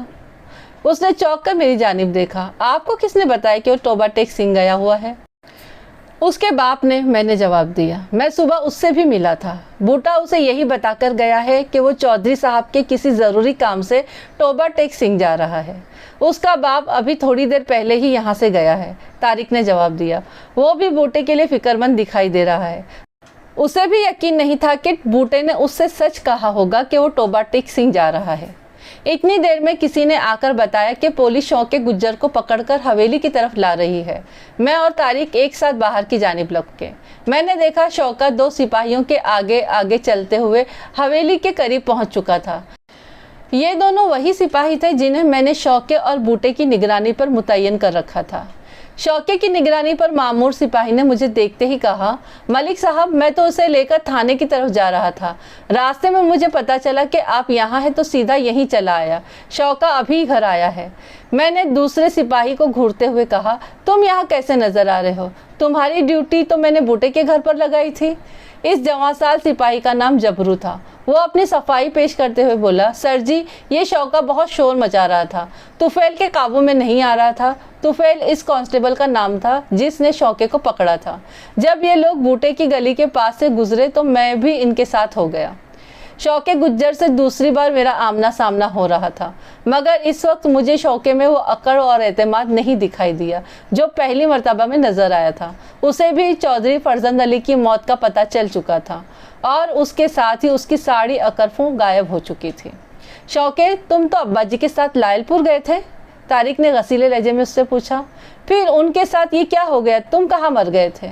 چھوٹے چودھری صاحب، مجھے کیا پتا تھا ان کے ساتھ ایسا حادثہ ہو جائے گا، ورنہ میں انہیں کبھی اکیلا نہ چھوڑتا۔ اس نے نظریں جھکائے جھکائے کہا، کاش چودھری صاحب کے ساتھ ہی میں رہتا۔ تم انہیں چھوڑ کر کہاں چلے گئے تھے؟ میں نے اس کے منہ پر زوردار تماچا رسید کرتے ہوئے کہا، ہمیں سب پتہ چل چکا ہے، تم لوگ لائل پور تو گئے ہی نہیں تھے، رائے صاحب نے خود ہمیں بتایا ہے۔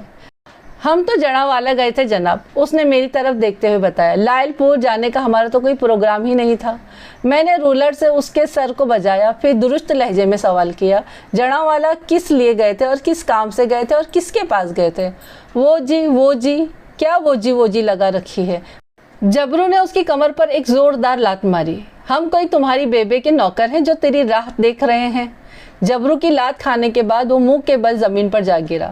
جبرو پہلے گجرا کے ایک تھانے میں تھا، ہمارے تھانے میں وہ حال ہی میں آیا تھا۔ وہ صحت مند گبرو جوان تھا اور ہر قسم کی گالیاں اسے ازبر تھیں۔ طارق نے شوکے کی حمایت میں کہا، ملک صاحب اندر بیٹھک میں بیٹھ کر پوچھ گچھ کر لیں۔ میں نے محسوس کیا کہ اسے شوکے کی عزت افزائی پسند نہیں آئی تھی۔ اس کی بات معقول تھی۔ ہم بیٹھک میں آ گئے، میں اور طارق صوفے پر بیٹھ گئے۔ جبرو نے شوکے کو کالر سے پکڑ رکھا تھا۔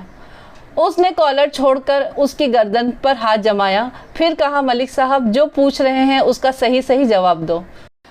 میں نے تمہاری بڑی شوکر سنی ہے، 1 منٹ میں مکو ٹھپ دوں گا۔ میں نے پوچھا، چودھری صاحب جڑانوالا کس سے ملنے گئے تھے؟ کوئی بہت ضروری کام تھا جی۔ اوئے ضروری کام کے گھوڑے بجھار تو ڈالتا ہے۔ جبرو نے ایک زناٹے دار تھپڑ اس کے گال پر رسید کیا، پھر ایک ننگی گالی دیتے ہوئے کہا، جلدی بتا ملک صاحب کیا پوچھ رہے ہیں؟ میں سب کے سامنے نہیں بتا سکتا جناب۔ کل کا شہزور بدماش آج ایک کمزور بکری کی مانند مرمیا رہا تھا۔ وہ تو ایک روبٹ تھا، وہ اپنے آقا کے اشاروں پر ناچتا تھا۔ اس کا پشت پناہ اب اس دنیا میں نہیں رہا تھا۔ اس کے ساتھ ہی اس کی ساری دہشت بھی کافور ہو گئی تھی۔ اسے تھانے لے کر چلے ملک صاحب، سب کے سامنے بتاتے ہوئے اسے شرم آ رہی ہے، میں بڑے ٹھیک ٹھاک طریقے سے اس کی شرم کو دور کر دوں گا، جبرو نے کہا۔ اگرچہ چودھری طارق محمود اس بات کے حق میں نہیں تھا کہ ہم ان کے پالتو بدماش کو تھانے لے جائیں، مگر کھلم کھلا وہ ہماری مخالفت بھی نہیں کر سکتا تھا۔ اس کا باپ قتل ہو چکا تھا اور قتل ہونے سے پہلے وہ گھر سے شوکے کے ساتھ ہی نکلا تھا۔ وہ لائل پور گئے تھے یا جڑاوالا یا کسی تیسری جگہ، بہرحال شوکے کی ذات شخص سے مبرہ نہیں تھی، اور یہ بات چھوٹے چودھری نے بھی محسوس کر لی تھی، اس لیے اس نے قانونی معاملات میں کوئی رکاوٹ نہیں ڈالی۔ تھانے پہنچ کر میں نے شوکے کو جبرو اور سلطان کے حوالے کر دیا۔ یہ میری امانت ہے تم لوگوں کے پاس، میں نے دونوں کو مخاطب کرتے ہوئے کہا۔ کل مجھے زندہ چاہیے، بس اب تم جو جی چاہے اس کے ساتھ کرو، تم کو میری طرف سے اجازت ہے۔ اس کی ایسی مالش کرو کہ جب میں صبح اس سے پوچھ گچھ کروں تو مجھے کسی سوال کے جواب کے لیے انتظار نہ کرنا پڑے۔ اس کو قانون کا سارا سبق ایک ہی رات میں پڑھا ڈالو، سکھا ڈالو۔ اوکے سر، دونوں نے یک زبان ہو کر کہا۔ آپ فکر نہ کریں ملک صاحب، ہم اس کی خوب اچھی طرح گد بنائیں گے۔ آپ جب صبح آئیں گے تو یہ ریکارڈ کی طرح بجنے لگے گا۔ یہ پہلی بار ہمارا رات کا مہمان بن رہا ہے، میں نے مسکراتے ہوئے کہا۔ ذرا اس کی منجی بستر کا خاص خیال رکھنا۔ اچھا جناب، آپ مطمئن ہو کر جائیں۔ میں شوکے کو 4 کہنا مشق ہاتھوں کے حوالے کر گھر چلا آیا تھا۔ مجھے امید تھی کہ وہ مجھے مایوس نہیں کریں گے، اور واقعی وہ میری توقع پر پورے اترے تھے۔ صبح جب میں تھانے پہنچا تو دن کے 11 بج رہے تھے۔ میرے حکم پر شوکے کو حوالات سے نکال کر پوچھ گچھ کے کمرے میں لایا گیا تھا۔ اسے دیکھ کر مجھے حیرت کا ایک جھٹکا لگا۔ چودھری فرزند علی کے بل بوتے پر پھنکارنے والا زہریلا سانپ ایک حقیر کینچوے کی صورت اختیار کر چکا تھا۔ مجھ پر نظر پڑی تو میرے سوال کرنے سے پہلے ہی بول اٹھا، تھانے دار صاحب، ہم جڑاوالا حکیم حیات بخش کے پاس گئے تھے۔ میں نے توصیفی نظروں سے سلطان اور جبرو کی طرف دیکھا۔ وہ اس وقت میرے پاس ہی کھڑے تھے۔ ان کی محنت بس زبان خود بول رہی تھی۔ کیوں ملک صاحب، آپ مطمئن ہیں؟ جبرو نے فخریہ انداز میں میری جانب دیکھا۔ مال تیار ہے، آپ جو چاہے پوچھ لیں، یہ آپ کے ہر سوال کا تسلی بخش جواب دے گا۔ اب تو آپ لوگ باہر چلے جاؤ، میں نے دونوں سے کہا۔ وہ چلے گئے تو میں نے دروازہ اندر سے بند کر لیا۔ پھر شوکے گجر کے پاس آ کر سوال کیا، تو تم لوگ لائل پور نہیں گئے تھے؟ نہیں جی۔ میں نے پوچھا، हकीम हयात बख्श के पास क्या लेने गए थे? हकीम साहब बहुत पहुँचे हुए तबीब है जनाब, मुर्दे में जान डाल देते हैं। अच्छा? मैंने ताजुब अंगेज नज़रों से उसे देखते हुए पूछा, तुम में से मुर्दा कौन था, चौधरी फरजंद अली या तुम? उसके चेहरे पर तकलीफ के आसार नमूदार हुए। अपनी पीठ को सहलाते हुए बोला, मैं तो अल्लाह के फजलो करम से फीट फाट हूँ जी। चौधरी साहब 16 साल यास्मीन से शादी जो करने वाले थे, इसलिए हम हकीम साहब के पास गए थे। मेरे जहन में एक झमाका सा हुआ। मुझे याद आया कि मकतूल चौधरी के शलूके के जेब से एक पर्चा बरामद हुआ था जिस पर कोई नुस्खा वगैरह दर्ज था। वो पर्चा उस वक्त भी मेरी जेब में मौजूद था। मैंने उसे खोलकर पढ़ा। उसमें लिखा था 30 अदद सेहतमंद केचुए ले, उन्हें 12 घंटों के लिए चाटी की लस्सी में डालें। केचुए की ये आदत होती है कि वो मुसलसल मिट्टी खाते रहते हैं और खारिज करते रहते हैं। अपनी इस आदत के मुताबिक वो चाटी की लस्सी पीते और खारिज करते रहेंगे। इस अमल के दौरान में उनके जिस्म में मौजूद तमाम मिट्टी खारिज हो जाएगी। नतीजे के तौर पर एक वक्त ऐसा आएगा कि वो अपनी जान से हाथ धो बैठेंगे। इन मुर्दा केचुओं को बहुत एहतियात के साथ निचोड़कर किसी साएदार जगह पर रख दें। जब वो अच्छी तरह खुश्क हो जाएंगे तो इनको पीस कर उसका सुफूफ तैयार कर लें। इन सुफूफ की 7 पुड़ियाँ बना लें और रोज़ाना रात को सोते वक्त 7 रोज़ तक एक पुड़िया नीम गर्म दूध के साथ इस्तेमाल करें। इंशाअल्लाह फ़ायदा होगा। चौधरी फरजंद अली की जेब से निकलने वाले पर्चे की हकीकत मुझ पर आश्कार हो चुकी थी। अब ये बात पाया सबूत को पहुंच चुकी थी कि चौधरी के अय्याशियों को महमीज़ देने में हकीम हयात बख्श का भी हाथ था। मैंने शौके गज्जर से पूछा, तुम्हारे चौधरी जिस लड़की से चौधरी शादी करने वाला था, उसकी उम्र चौधरी की सबसे छोटी बेटी खालदा परवीन से भी 1 साल कम थी। उसे ज़रा भी लाज नहीं आई थी इस शादी करने पर? चौधरी साहब की मर्जी है मालिक, वो अपनी मर्जी के मालिक थे। वो पहलू बदल कर बोला। हालांकि बूटे ने उन्हें सख्त मना किया था। मैंने महसूस किया कि सीधा बैठने में उसे दिक्कत महसूस हो रही थी। वो बार बार पहलू बदल रहा था। मैंने अगला सवाल किया, तुमने बताया था कि तुम चौधरी फरजंद अली को छोड़कर कहीं चले गए थे। मैं अपनी बहन के पास माना वाला चला गया था जी, उसने जवाब दिया। मैं चौधरी साहब से इजाज़त लेकर गया था। उन्होंने कहा था कि वो अकेले ही वापस चले जाएंगे। हम माना वाला बंदा भेज कर तुम्हारी बहन से सब कुछ मालूम कर लेंगे, मैंने उससे घूरते हुए कहा। अगर तुम्हारी बात झूठी निकली तो खाल खिंचवाने के लिए तैयार रहना। उन्होंने मुझे बहुत मारा है जना। वो सहमी हुई नज़रों से मुझे देखने लगा। आप बार बार मार का जिक्र ना करें, अगर सच बोलोगे तो फ़ायदे में रहोगे। वो रोने लगा। मैं सच बोल रहा हूँ जी, मेरे माँ बाप की तौबा जो ज़िंदगी में कभी झूठ बोलूं। मैंने पूछा, सुना है चौधरी जिस लड़की से शादी करने वाला था उसे बूटा भी पसंद करता था? जी हाँ जनाब, बूटे ने चौधरी साहब को बहुत समझाया था कि वो यास्मीन का ख्याल अपने दिल से निकाल दे, मगर वो माने ही नहीं। उन्होंने जवाबन ये दलील दी थी, बूटे मैं चाहूँ तो इस गांव की किसी भी लड़की के साथ कुछ ज़बरदस्ती कर सकता हूँ, तो मेरी कुव्वत से बखूबी वाकिफ़ हो, मगर मैं यास्मीन के साथ कोई ज़्यादती नहीं करूँगा। मेरा उस पर दिल आ गया है, मैं उससे बाकायदा शादी करूँगा। बूटे ने खुशामदाना लहजे में कहा, चौधरी साहब मैं आपका नमक ख्वार हूँ, आपके दर का कुत्ता हूँ। मैंने हमेशा आपके हुक्म पर सर धड़ की बाजी लगाई है। मैं आपका पूरी उम्र गुलाम बनकर रहूँगा। आप यास्मीन को भूल जाएं। चौधरी ने सीने पर हाथ मारते हुए कहा, कैसे भूल जाऊं, ये नहीं भूलने देता। उसने शहादत की उंगली से अपने दिल के मुकाम को ठोका। वो यहाँ बस गई है और उसमें से नहीं निकल सकती और ना मैं उसको निकाल सकता हूँ। उस रोज़ से बूटा बहुत उदास रहने लगा था। वो मुझसे अपने दिल की हर बात कह देता था।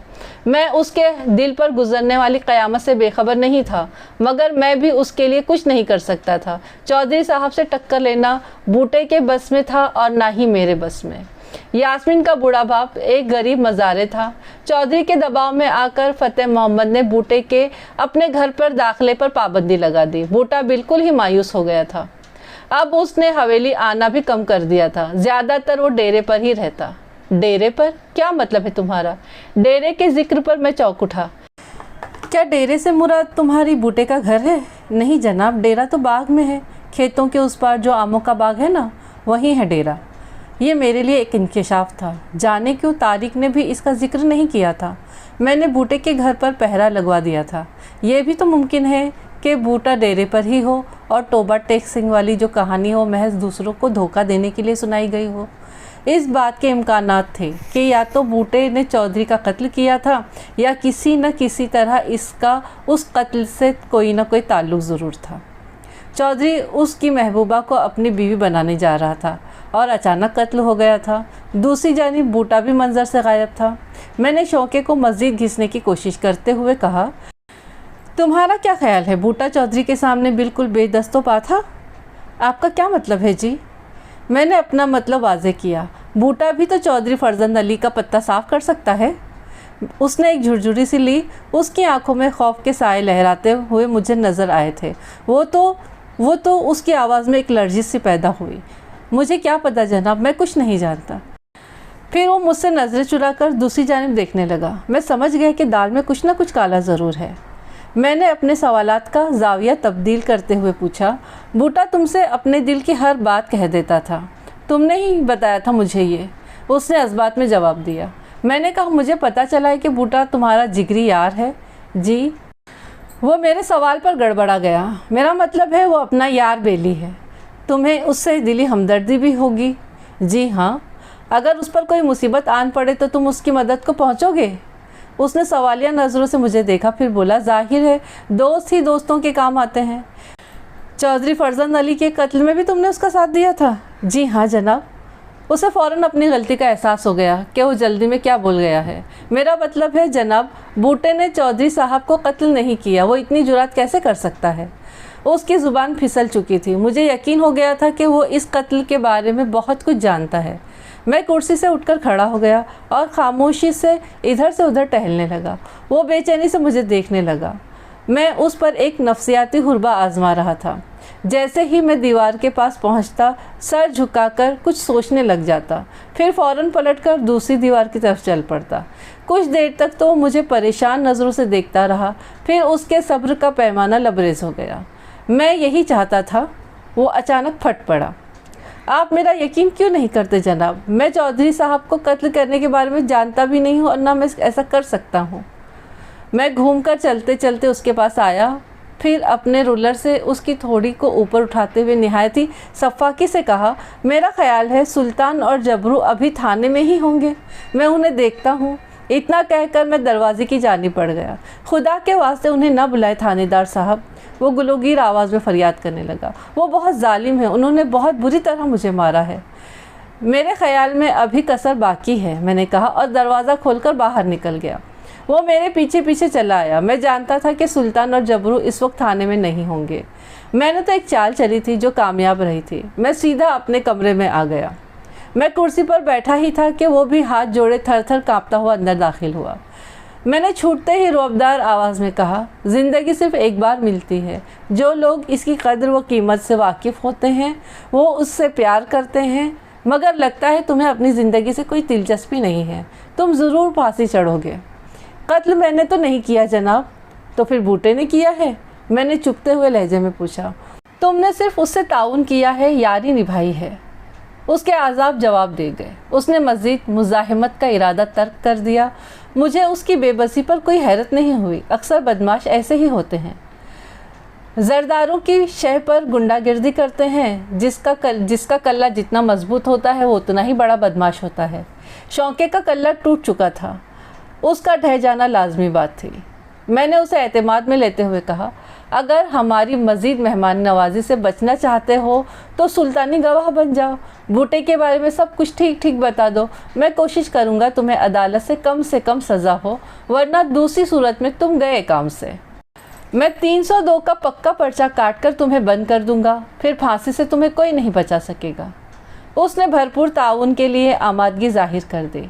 शौके गज्जर से मुझे जो मालूमात हासिल हुई उसका लुबे लबाब ये था कि बूटे ने रकीब रूसिया को अपने रास्ते से हटाने का पक्का फ़ैसला कर लिया था। जब शौके ने उसे बताया कि वो चौधरी के साथ जड़ावाला जाने वाला है तो बूटे ने उससे ताउन की दरख्वास्त की। बूटा सिर्फ ये चाहता था कि वापसी में शौका चौधरी के साथ ना आए, बल्कि कोई माकूल बहाना करके कहीं रुक जाए। शौके के लिए कोई मुश्किल काम नहीं था। उसकी बहन मानावाला में रहती थी, उसे कोई बहाना करने की ज़रूरत नहीं थी। फिर वो अपने दोस्त की दिल से मदद भी तो करना चाहता था, और दोस्त ने जिस किस्म का ताउन चाहा था उसमें शौके के लिए कोई रिस्क भी नहीं था। ताहम बूटे ने उसे अपने तरीक़ा वारदात के बारे में कुछ नहीं बताया था, और ना ही उसने पूछने की ज़रूरत महसूस की थी। मैंने पूरी बात सुनने के बाद हवलदार जुमा खान को बुलाकर कहा कि वो शौके को ले जाकर हवालात में बंद कर दे और इसके खाने पीने का इंतज़ाम करे। उस वक्त दोपहर के 2 बज रहे थे। मुझे भूख तो लग रही थी, मगर इससे भी ज़्यादा ज़रूरी काम अभी बाकी था। जुमा खान शौके को लेकर चला गया तो मैंने आमों के बाग वाले डेरे का रुख किया। मैं थाने से निकल ही रहा था कि एक कांस्टेबल बड़ी उजलत में थाने में दाखिल हुआ। वो दौड़ते हुए तकरीबन मेरे पास आया था और फूली हुई सांस के साथ बोला, मलिक साहब, उधर कमात के खेत में कत्ल की एक वारदात हो गई है। किसी ने बूटे अराई को कत्ल कर दिया है और वहाँ फेंक दिया है। मैं तो चकरा कर रह गया। बड़ी मुश्किल से तो एक सिरा हाथ लगा था। मेरा ख्याल था मैंने चौधरी फरजंद अली के कत्ल का मामला हल कर लिया है, मगर बूटे अराई की मौत ने एक नया मसला खड़ा कर दिया था। तफ्तीश की गाड़ी को ब्रेक लग गए थे और मैं जैसे बंद गली में खड़ा था। कांस्टेबल की इत्तला पर मैंने हवलदार जुमा खान को साथ लिया और फ़ौरन मौके पर पहुंच गया। बूटे की लाश गन्ने के खेत के ऐन वस्त में पड़ी थी। उसकी लाश के साथ भी कमोबेश चौधरी की लाश जैसा ही हश्र किया गया था। लाश को नाफ के मुकाम से 2 हिस्सों में तकसीम कर दिया गया था। उसकी कनपट्टी के ऊपर एक नीलगू उभार वाज़े नज़र आ रहा था। बूटे की लाश को देखकर मुझे यह अंदाज़ा लगाने में देर नहीं लगी कि दोनों कत्ल किसी एक ही शख्स ने किए थे, और वो नामालूम शख्स अपने दिल में बूटे और चौधरी के लिए बेपनाह नफरत रखता था। मुमकिन था अभी कुछ रोज़ तक बूटे की लाश दरियाफ्त न होती अगर गन्ने के खेत की कटाई शुरू ना हो चुकी होती। वक़्वा पर अच्छे खासे लोग जमा हो चुके थे। बूटे का बूढ़ा बाप भी वहाँ पर मौजूद था और एक तरफ बैठा अपने बेटे की लाश पर आंसू बहा रहा था।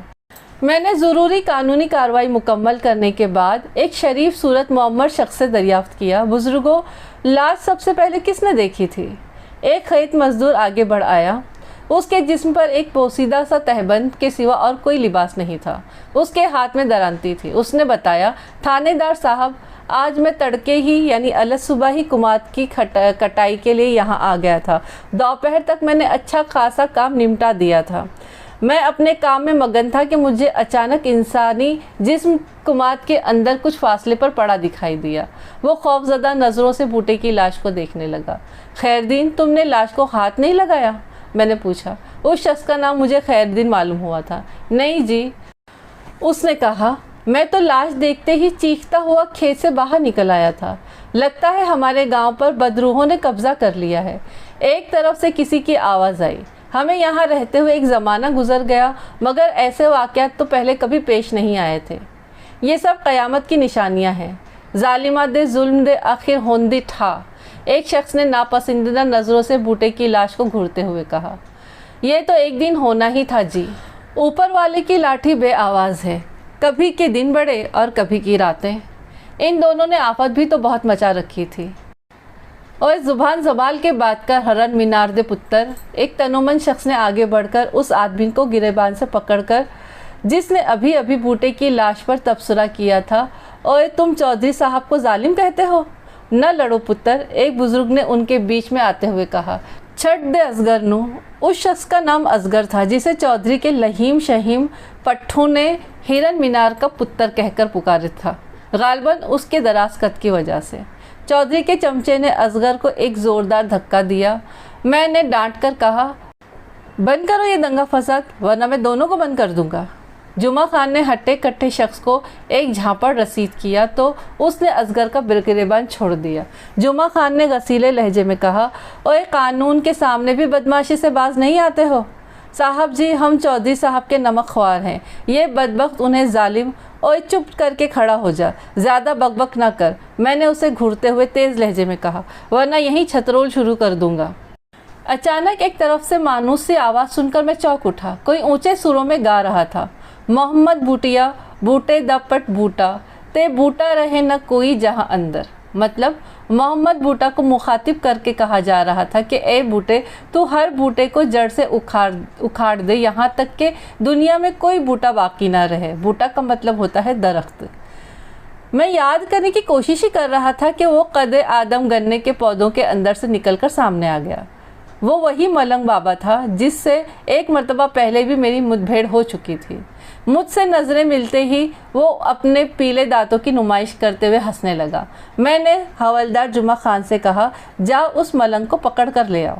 जुमा खान को अपनी जानिब बढ़ते देखकर उसने अजीब से अंदाज में कहकहा लगाया, फिर आवाज़ बुलंद कहने लगा, पहले एक, फिर दो, दो और दो चार, अल्लाह की पड़ेगी मार, हक चार यार, हक चार यार। इससे पहले कि जुमा खान मलंग तक पहुंचता, वो लहलहाते खेतों में गायब हो गया। थोड़ी देर के बाद तलाश के बाद जुमा खान वापस आ गया। अजीब छलावा है नामुराद, जुमा खान ने खजालत आमेज़ लहजे में कहा। कुछ पता नहीं चला कि उसे ज़मीन निगल गई या आसमान खा गया। बच के कहाँ जाएगा, मैंने दांत पीसते हुए कहा। उसकी मलंगी भी निकालनी ही पड़ेगी। तौबा करें थानेदार साहब, एक शख्स ने तंबी के अंदाज में कहा। वो बहुत करने वाला है, ऐसे लोगों से नहीं उलझना चाहिए। बस बस बाबा, ज़्यादा खप न डाल, मैंने उसे सख्ती से डांट दिया। ऐसे बहुत से करने वाले मैंने देखे हैं। मैंने उस शख्स को दानिस्ता झाड़ पिलाई थी, वरना मलंग बाबा मुझे भी बहुत पुरस्कार लगा था। उसकी बातें बड़ी मायने खेज थी। मैंने महसूस किया था जैसे वो मुझे कुछ इशारा दे रहा हो। ज़रूरी कानूनी कार्रवाई मुकम्मल करने के बाद मैंने बूटे की लाश पोस्टमार्टम के लिए भिजवा दी। फिर हवलदार जुमा खान को हिदायत की कि वो 2 सादा लिबास पुलिस वालों की ड्यूटी लगा दे कि वो जल्द अज जल्द उस पुरस्कार मलंग को पकड़कर थाने ले आए।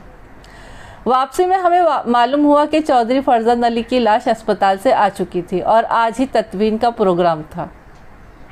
हवेली के पास मकतूल चौधरी के बेटे तारिक महमूद से मुलाकात हो गई। वो खासा जज्बाती हो रहा था। उसने मुझे देखते ही पूछा, मलिक साहब, मुझे पता चल चुका है कि आपने शौके को मार मार कर उसका मलीदा निकाल दिया है। मुझे उसकी ताज़ा तरीन मालूमात पर कोई हैरत नहीं हुई। मैं पहले ही बता चुका हूँ कि इस थाने में चौधरियों के कुछ वफादार भी मौजूद थे और मैं अनकरीब उनके ख़िलाफ़ सख्त किस्म की कार्रवाई करने वाला था। वो सब मेरी नज़रों में आ चुके थे और मैं किसी मुनासिब मौके के इंतज़ार में था। अगर हम मुजरिमों का मलीदा ना निकाले तो हमें चैन नहीं आता। मैंने रूखे लहजे में कहा, तुम्हारे बाप के कातिलों का पता चल चुका है, मगर मैंने दानिस्ता अपना जुमला अधूरा छोड़ दिया। हालांकि मेरा तज्जिया उसके बरक्स था। मगर क्या, वो मुस्तरिब अंदाज में बोला, कौन है कातिल अब्बा जी का? मैंने नफ़ी में सर हिलाते हुए कहा, कोई फ़ायदा नहीं, हमारा कानून उसका कुछ नहीं बिगाड़ सकता। वो कानून कुदरत का निशाना बन चुका है। मैंने उसके तासुरात जानने के लिए एक चाल चली। वो जल्दी से बोला, आपका इशारा बूटे आराई की तरफ तो नहीं है? तुम्हारा अंदाज़ बिल्कुल दुरुस्त है। मैंने दानिस्ता तायीद की। मैं अपने ख़यालात से उसे आगाह नहीं करना चाहता था। उसने पूछा, आपको कैसे पता चला कि बूटे ने ही अब्बा जी को कत्ल किया है? शौके ने हमें सब कुछ बता दिया है, मैंने कहा, मगर कातिल हमारी पहुंच से इतनी दूर निकल चुका है कि हम उस सिलसिले में कुछ नहीं कर सकते। तारिक ने उलझे हुए लहजे में पूछा, मलिक साहब, अगर अब्बा जी को बूटे ने ही कत्ल किया है तो फिर बूटे को कत्ल किसने किया? मैंने खुद बूटे की लाश देखी है। आपके आने से थोड़ी देर पहले ही मैं हवेली आया था। बूटे को भी अब्बा जी ही की तरह बड़ी बेदर्दी से काटा गया है। मेरा मकसद पूरा हो गया था। इस सिलसिले में हमें तुम्हारे ताउन की ज़रूरत है। मैंने संजीदा निगाहों से उसकी आंखों में देखते हुए कहा, मेरा भी यही ख्याल है। कत्ल की ये दोनों वारदातें एक ही शख्स ने की हैं और उस शख्स तक पहुंचने में तुम हमारी मदद कर सकते हो। अब मैं मुतमईन था। मैं यही मालूम करना चाहता था कि आया वो बूटे की लाश देखने गया था या नहीं। ये बात मैं उससे बराह रास्त भी पूछ सकता था, मगर मैंने जो कुछ सोच रखा था ये सब उसका एक हिस्सा था। उसने ऐसी नज़रों से मुझे देखा जैसे मेरी बात उसके पल्ले न पड़ी हो। मैंने उठते हुए कहा, कल तुम थाने आ जाओ, फिर इत्मीनान से बैठकर बातें करेंगे। फिर मैं वहाँ से चला आया। मलंग बाबा तो ऐसे गायब हुआ था जैसे गधे के सर से सींग। उसकी तलाश पर मामूर दोनों सादा लिबास कांस्टेबलों ने रिपोर्ट पेश की थी कि वो पूरे इलाके को छान चुके हैं, मगर उस मखबूतुल हवास बुढ़े मलंग का कोई सुराग नहीं मिला। तारिक महमूद से मुलाकात भी सूदमंद साबित नहीं हो सकी थी। मेरा ख्याल था कि शायद वो अपने बाप और बूटे आराई के किसी ऐसे मुश्तरका दुश्मन की निशानदही कर देगा जिस पर मेहनत करके हमारा काम बन जाएगा, मगर इस सिलसिले में कोई पेशरफ्त नहीं हो सकी। अब ले दे के सिर्फ एक शौका गज्जर ही बाकी रह जाता था। उसे हमने इतना धो दिया था कि उसे गलत बयानी की उम्मीद नहीं की जा सकती थी, मगर बाज़ औक़ात हालात हमारी तवक्का के बरक्स भी पेश आ जाते हैं। मैं इस बात के इम्कानात को नज़रअंदाज नहीं कर सकता था कि मुमकिन है शौके ने ही ये दोनों कत्ल किए हों। मैंने दूसरे रोज़ शौके को अदालत में पेश करके 7 रोज़ का रिमांड हासिल कर लिया। 5 रोज़ तक तो रात दिन शौके की भरपूर ठुकाई होती रही। हमने मुख्तलिफ़ किस्म के नफ्सियाती हुर्बे भी इस्तेमाल किए। इस दौरान में उसने बहुत सी चोरियों, डकैतियों और छोटी मोटी वारदातों का इकबाल भी कर लिया, मगर मुझे अपने मकसद में कामयाबी हासिल ना हो सकी। 6ठे रोज़ मैं इस केस से बिल्कुल मायूस हो चुका था। मुझे रात को ठीक तरह से नींद भी नहीं आ रही थी। अभी तक ना तो कातिल का कोई सुराग मिला था और ना ही आलाए कत्ल की नौइयत का कोई तयन हो सका था। मुझे अपनी पूरी पेशेवराना ज़िंदगी में इस किस्म के कत्ल से वास्ता नहीं पड़ा था। वो शौके के रिमांड का आखिरी दिन था कि एक ऐसा वाक़या पेश आया जिसने पूरे केस का नक्शा ही बदल कर रख दिया। हमारे थाने के करीब एक मिडिल स्कूल था। इन दिनों स्कूलों में गर्मियों की छुट्टियां थी, इसलिए स्कूल बंद था। मैं घर से थाने जा रहा था कि मैंने मस्कुरा स्कूल के ग्राउंड में बच्चों को बांदर कला खेलते हुए देखा। बांदर कला पंजाब के गांव में देहातों में खेला जाने वाला एक मशहूर खेल है। यह खेल आमतौर पर खुली जगह पर खेला जाता है। ज़मीन में गड़े हुए कल्ले खूंटे ठोक दिए जाते हैं और एक रस्सी बांध दी जाती है और एक लड़का इस रस्सी के सिरों को पकड़कर खड़ा हो जाता है।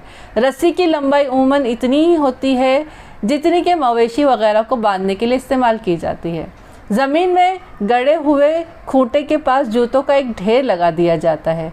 जिस लड़के ने रस्सी का सीढ़ा पकड़ा होता है वो बांदर यानी बंदर के मानिंद उचक उचक कर एक दायरे में चक्कर लगाता रहता है। इस खेल में हिस्सा लेने वाले बाकी लड़कों को नज़र बचा कर बड़ी होशियारी के साथ खूंटे के पास रखे हुए जूतों को उठाना होता है।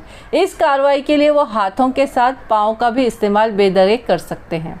इस दौरान में अगर बांदर रस्सी को पकड़े अपने दायरे कार में खड़े किसी लड़की को छू ले तो उस लड़के को बांदर बना दिया जाता है। लेकिन दूसरी सूरत में अगर लड़के तमाम जूतियां निकाल ले जाएं तो फिर बांदर रस्सी छोड़कर दौड़ लगा देता है और तमाम लड़के जूतों से उससे कूदते हुए उसके पीछे भागते हैं। ये जूतों पेजार एक पहले से मुकर्रर करदा ख़ास मुकाम पर जाकर इख्तिताम पजीर हो जाती है। इस खेल में बाज़ औक़ात तो बांदर एक भी जूता खाए बगैर मुकर्रर मुकाम पर पहुंच जाता है, लेकिन अक्सर औक़ात में उसकी खासी दुर्गत बनती है। मैंने एक लड़के को बुरी तरह जूते खाते हुए देखा तो मेरे कदम खुद ब खुद रुक गए। मैं उनका खेल देखने के लिए नहीं रुका था, बल्कि मेरे ठिठकने की वजह वो मुकेशन जूता था जो मुझे एक लड़के के हाथ में नज़र आ रहा था। ये वैसा ही जूता था जैसा मकतूल चौधरी के पाँव से मिला था। ओए खुत्ते दे खुरू, मैंने बुलंद आवाज़ में डांट कर कहा, क्या कर रहे हो तुम? वो अभी तक मेरी मौजूदगी से बेखबर अपने खेल में मगन थे। मेरी आवाज़ सुनी तो सब मेरी तरफ मुतवज्जा हो गए। फिर मुझे देखते ही खौफजदा होकर इधर उधर भागने लगे। न सोए, सिपाही आ गए और पुलिस आ गई। मैं उस लड़के के पीछे लपका जिसके हाथ में मुकेशन जूता था। जल्दी ही मैंने उसे गर्दन से दबोच लिया। वो थर थर काँप रहा था। मैंने उसके हाथ से जूता झपट लिया। वो सीधे पाँव का जूता था। मकतूल चौधरी के दाएं पाँव का जूता नहीं मिला था। ये यकीनन वही जूता था। ओए काका, तुम्हें कहाँ से मिला ये जूता? मैंने नरमी से पूछा। उसका खौफ कम नहीं हुआ था। एक पुलिस वाले के हाथों पकड़े जाने के बाद उसका घबरा जाना यकीनी बात थी। मैंने बड़े प्यार से उसके सर पर हाथ फेरते हुए कहा, फिक्र न करो, तुम्हें कुछ नहीं कहा जाएगा। सच बता दो, ये जूता तुम्हें कहाँ से मिला? वो सहमे हुए लहजे में बोला, ये मेरा नहीं है जी। फिर किसका है? बाला लाया था जी अपने घर से। मैंने बड़े रसान से पूछा, क्या तुम बाले को जानते हो? मेरा मतलब है तुमने उसका घर देखा हुआ है? आहो जी, चलो मेरे साथ, मुझे उसका घर दिखाओ। चाचे फज्जे का घर वो सामने वाली गली में है। उसने एक जानिब इशारा करते हुए बताया। बाला फज्जे कमियार मतलब कुम्हार का मुंडा है। मैं उस लड़के के साथ फजले दिन उर्फ फज्जे कुमार के घर पहुंच गया। फज्जा अपने चौक पर बैठा मिट्टी के बर्तन बना रहा था। एक जानिब उसका आवा बना हुआ था जिसमें आग दहक रही थी। वो मेरा सूरत आशना था। मुझे देखते ही अपने अड्डे से उठकर खड़ा हो गया। आओ जी मलिक साहब, कैसे तकलीफ़ की सरकार? कोई काम था तो मुझे बुला लिया होता। फिर उसने घर से के अंदरूनी हिस्से की जानिब मुँह करके आवाज़ लगाई, बाले दी माँ, कोई लस्सी पानी ले आ, अपने थानेदार साहब आए हैं। میں نے جلدی سے کہا اس کی ضرورت نہیں ہے چاچا۔ پھر ادھر ادھر نظر دوڑاتے ہوئے میں نے پوچھا بالا کہاں ہے؟ باہر میدان میں کھیل رہا ہوگا، اس نے جواب دیا۔ پھر تشویش بھرے لہجے میں پوچھا سرکار خیر تو ہے نا؟ اپنے بالے کی آپ کو کیا ضرورت پڑ گئی؟ میں نے مکیشن جوتا اسے دکھاتے ہوئے کہا بالا یہ جوتا گھر سے باندر کھیلنے کے لیے لے کر گیا تھا، مجھے اس جوتے کا دوسرا پاؤں چاہیے تھا۔ ہم اتنا قیمتی جوتا کہاں پہن سکتے ہیں جناب؟ وہ جوتے کو ایک نظر دیکھتے ہی پہچان گیا، یہ تو بس اتفاق ہی سے ہمارے گھر آ گیا تھا۔ کیا مطلب ہے تمہارا افضل دینا؟ ملک صاحب کیا بتاؤں، ہمارے ملک میں بے ایمانی اس قدر بڑھتی جا رہی ہے کہ کچھ نہ پوچھیں۔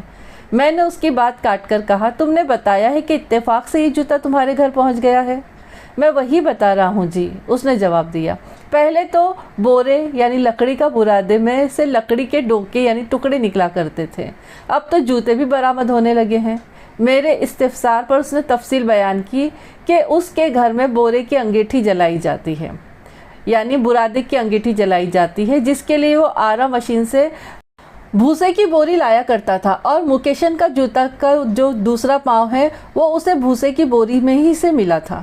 آرا مشین کا ذکر سن کر میرے ذہن میں ہزاروں گھنٹیاں ایک ساتھ بجنے لگی۔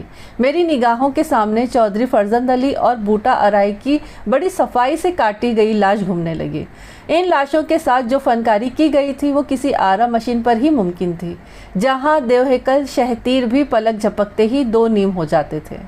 سیکنڈ کے 1000ویں حصے میں میرے ذہن میں سینکڑوں سوالات پیدا ہو چکے تھے، جن کے جوابات آرا مشین پر ہی جا کر مل سکتے تھے۔ میں نے چاچے پھجے سے پوچھا تم کون سے آرا مشین سے بورا لاتے ہو؟ اس نے بلا تعامل بتایا کہ پٹھانوں کے آرے سے جناب، وہ جو بڑی مسجد کے پاس ہے وہیں سے۔ اب میں وہاں رک کر ایک لمحہ بھی ضائع نہیں کرنا چاہتا تھا۔ میں فوراً تھانے پہنچا۔ سب انسپکٹر خادم حسین ڈیوٹی پر موجود تھا۔ میں نے ذرا جیدار قسم کے اور قابل اعتماد 4 کانسٹیبل کا انتخاب کیا، پھر خادم علی کو ضروری ہدایت دینے کے بعد 4 سپاہیوں کی مختصر پولیس پارٹی لے کر پٹھانوں کے آرے کی جانب روانہ ہو گیا۔ غل زمان خان حوالات کے ننگے فرش پر اکڑ بیٹھا تھا۔ اس نے ایک بھی تماچا کھائے بغیر بڑے فخر سے چودھری فرزند علی اور بوٹے ارائی کے قتل کا اعتراف کر لیا تھا۔ میں نے اتنی شرافت سے اور خوشی خوشی اقبال جرم کرنے والا پہلا قاتل دیکھا تھا۔ اس کے چہرے پر پریشانی یا پریشانی کے تاثرات بالکل دکھائی نہیں دیتے تھے، بلکہ ان کی جگہ ایک مستقل حسرت نے ڈیرا جما لیا تھا۔ یہ حسرت تھی شوکے گجر کے اس کے ہاتھوں سے بچ نکلنے کی۔ اگر شوکا پولیس کسٹڈی میں نہ ہوتا تو گل زمان خان کب کا اس کا بھی قصہ تمام کر کے علاقہ غیر کی طرف روانہ ہو چکا ہوتا۔ 3 افراد اس کے مجرم تھے، 2 کو وہ اپنے انتقام کا نشانہ بنا چکا تھا، تیسرا اس کے ہاتھ سے نکل گیا تھا۔ یہی وہ 3 افراد تھے جنہوں نے 2 سال قبل اس کے ہنستے مسکراتے گھر کو تباہ کر دیا تھا۔ چودھری فرزند علی کی ایما پر ان کے بازوؤں نے گل زمان خان کے گھر کو آگ لگا دی تھی۔ اس کا معذور باپ اور بوڑھی ماں آگ کا ایندھن بن گئے تھے، انہیں بے بس کر کے باندھ دیا گیا تھا۔ گل زمان خان اس لیے بچ گیا تھا کہ وہ اس وقت گھر میں نہیں تھا۔ گل زمان اس وقت صرف 8 سال کا تھا جب اس کا باپ خاندانی دشمنی کی بنا پر اپنا ملک چھوڑ کر شیخو پورہ کے اس گاؤں میں آ کر بسا تھا۔ لشکر خان کی ایک ٹانگ دشمنی کی نظر ہو گئی تھی اور وہ بیساکھی کے سہارے چلتا تھا۔ وہ یہاں محنت مزدوری کر کے اپنا گھر چلانے لگا تھا۔ گل زمان کچھ بڑا ہوا تو اس نے بھی لشکر خان کا ہاتھ بٹانا شروع کر دیا۔ پھر جب اس نے 20ویں سال میں قدم رکھا تو کوئی اسے اچھا لگنے لگا تھا۔ وہ چودھری فرزند علی کی چھوٹی بیٹی خالدہ پروین کو چپکے دیکھنے لگا تھا۔ وہ چودھری کے قہر و غضب سے بھی ڈرتا تھا۔ اس کے ذہن میں طرح طرح کے خیالات آتے رہتے تھے، مگر دل نے کبھی کسی کی مانی ہے؟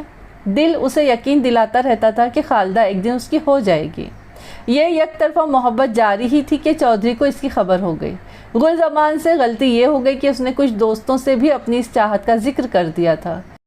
کسی دوست نما دشمن نے اس کی محبت کی کہانی کو چودھری تک پہنچا دیا تھا۔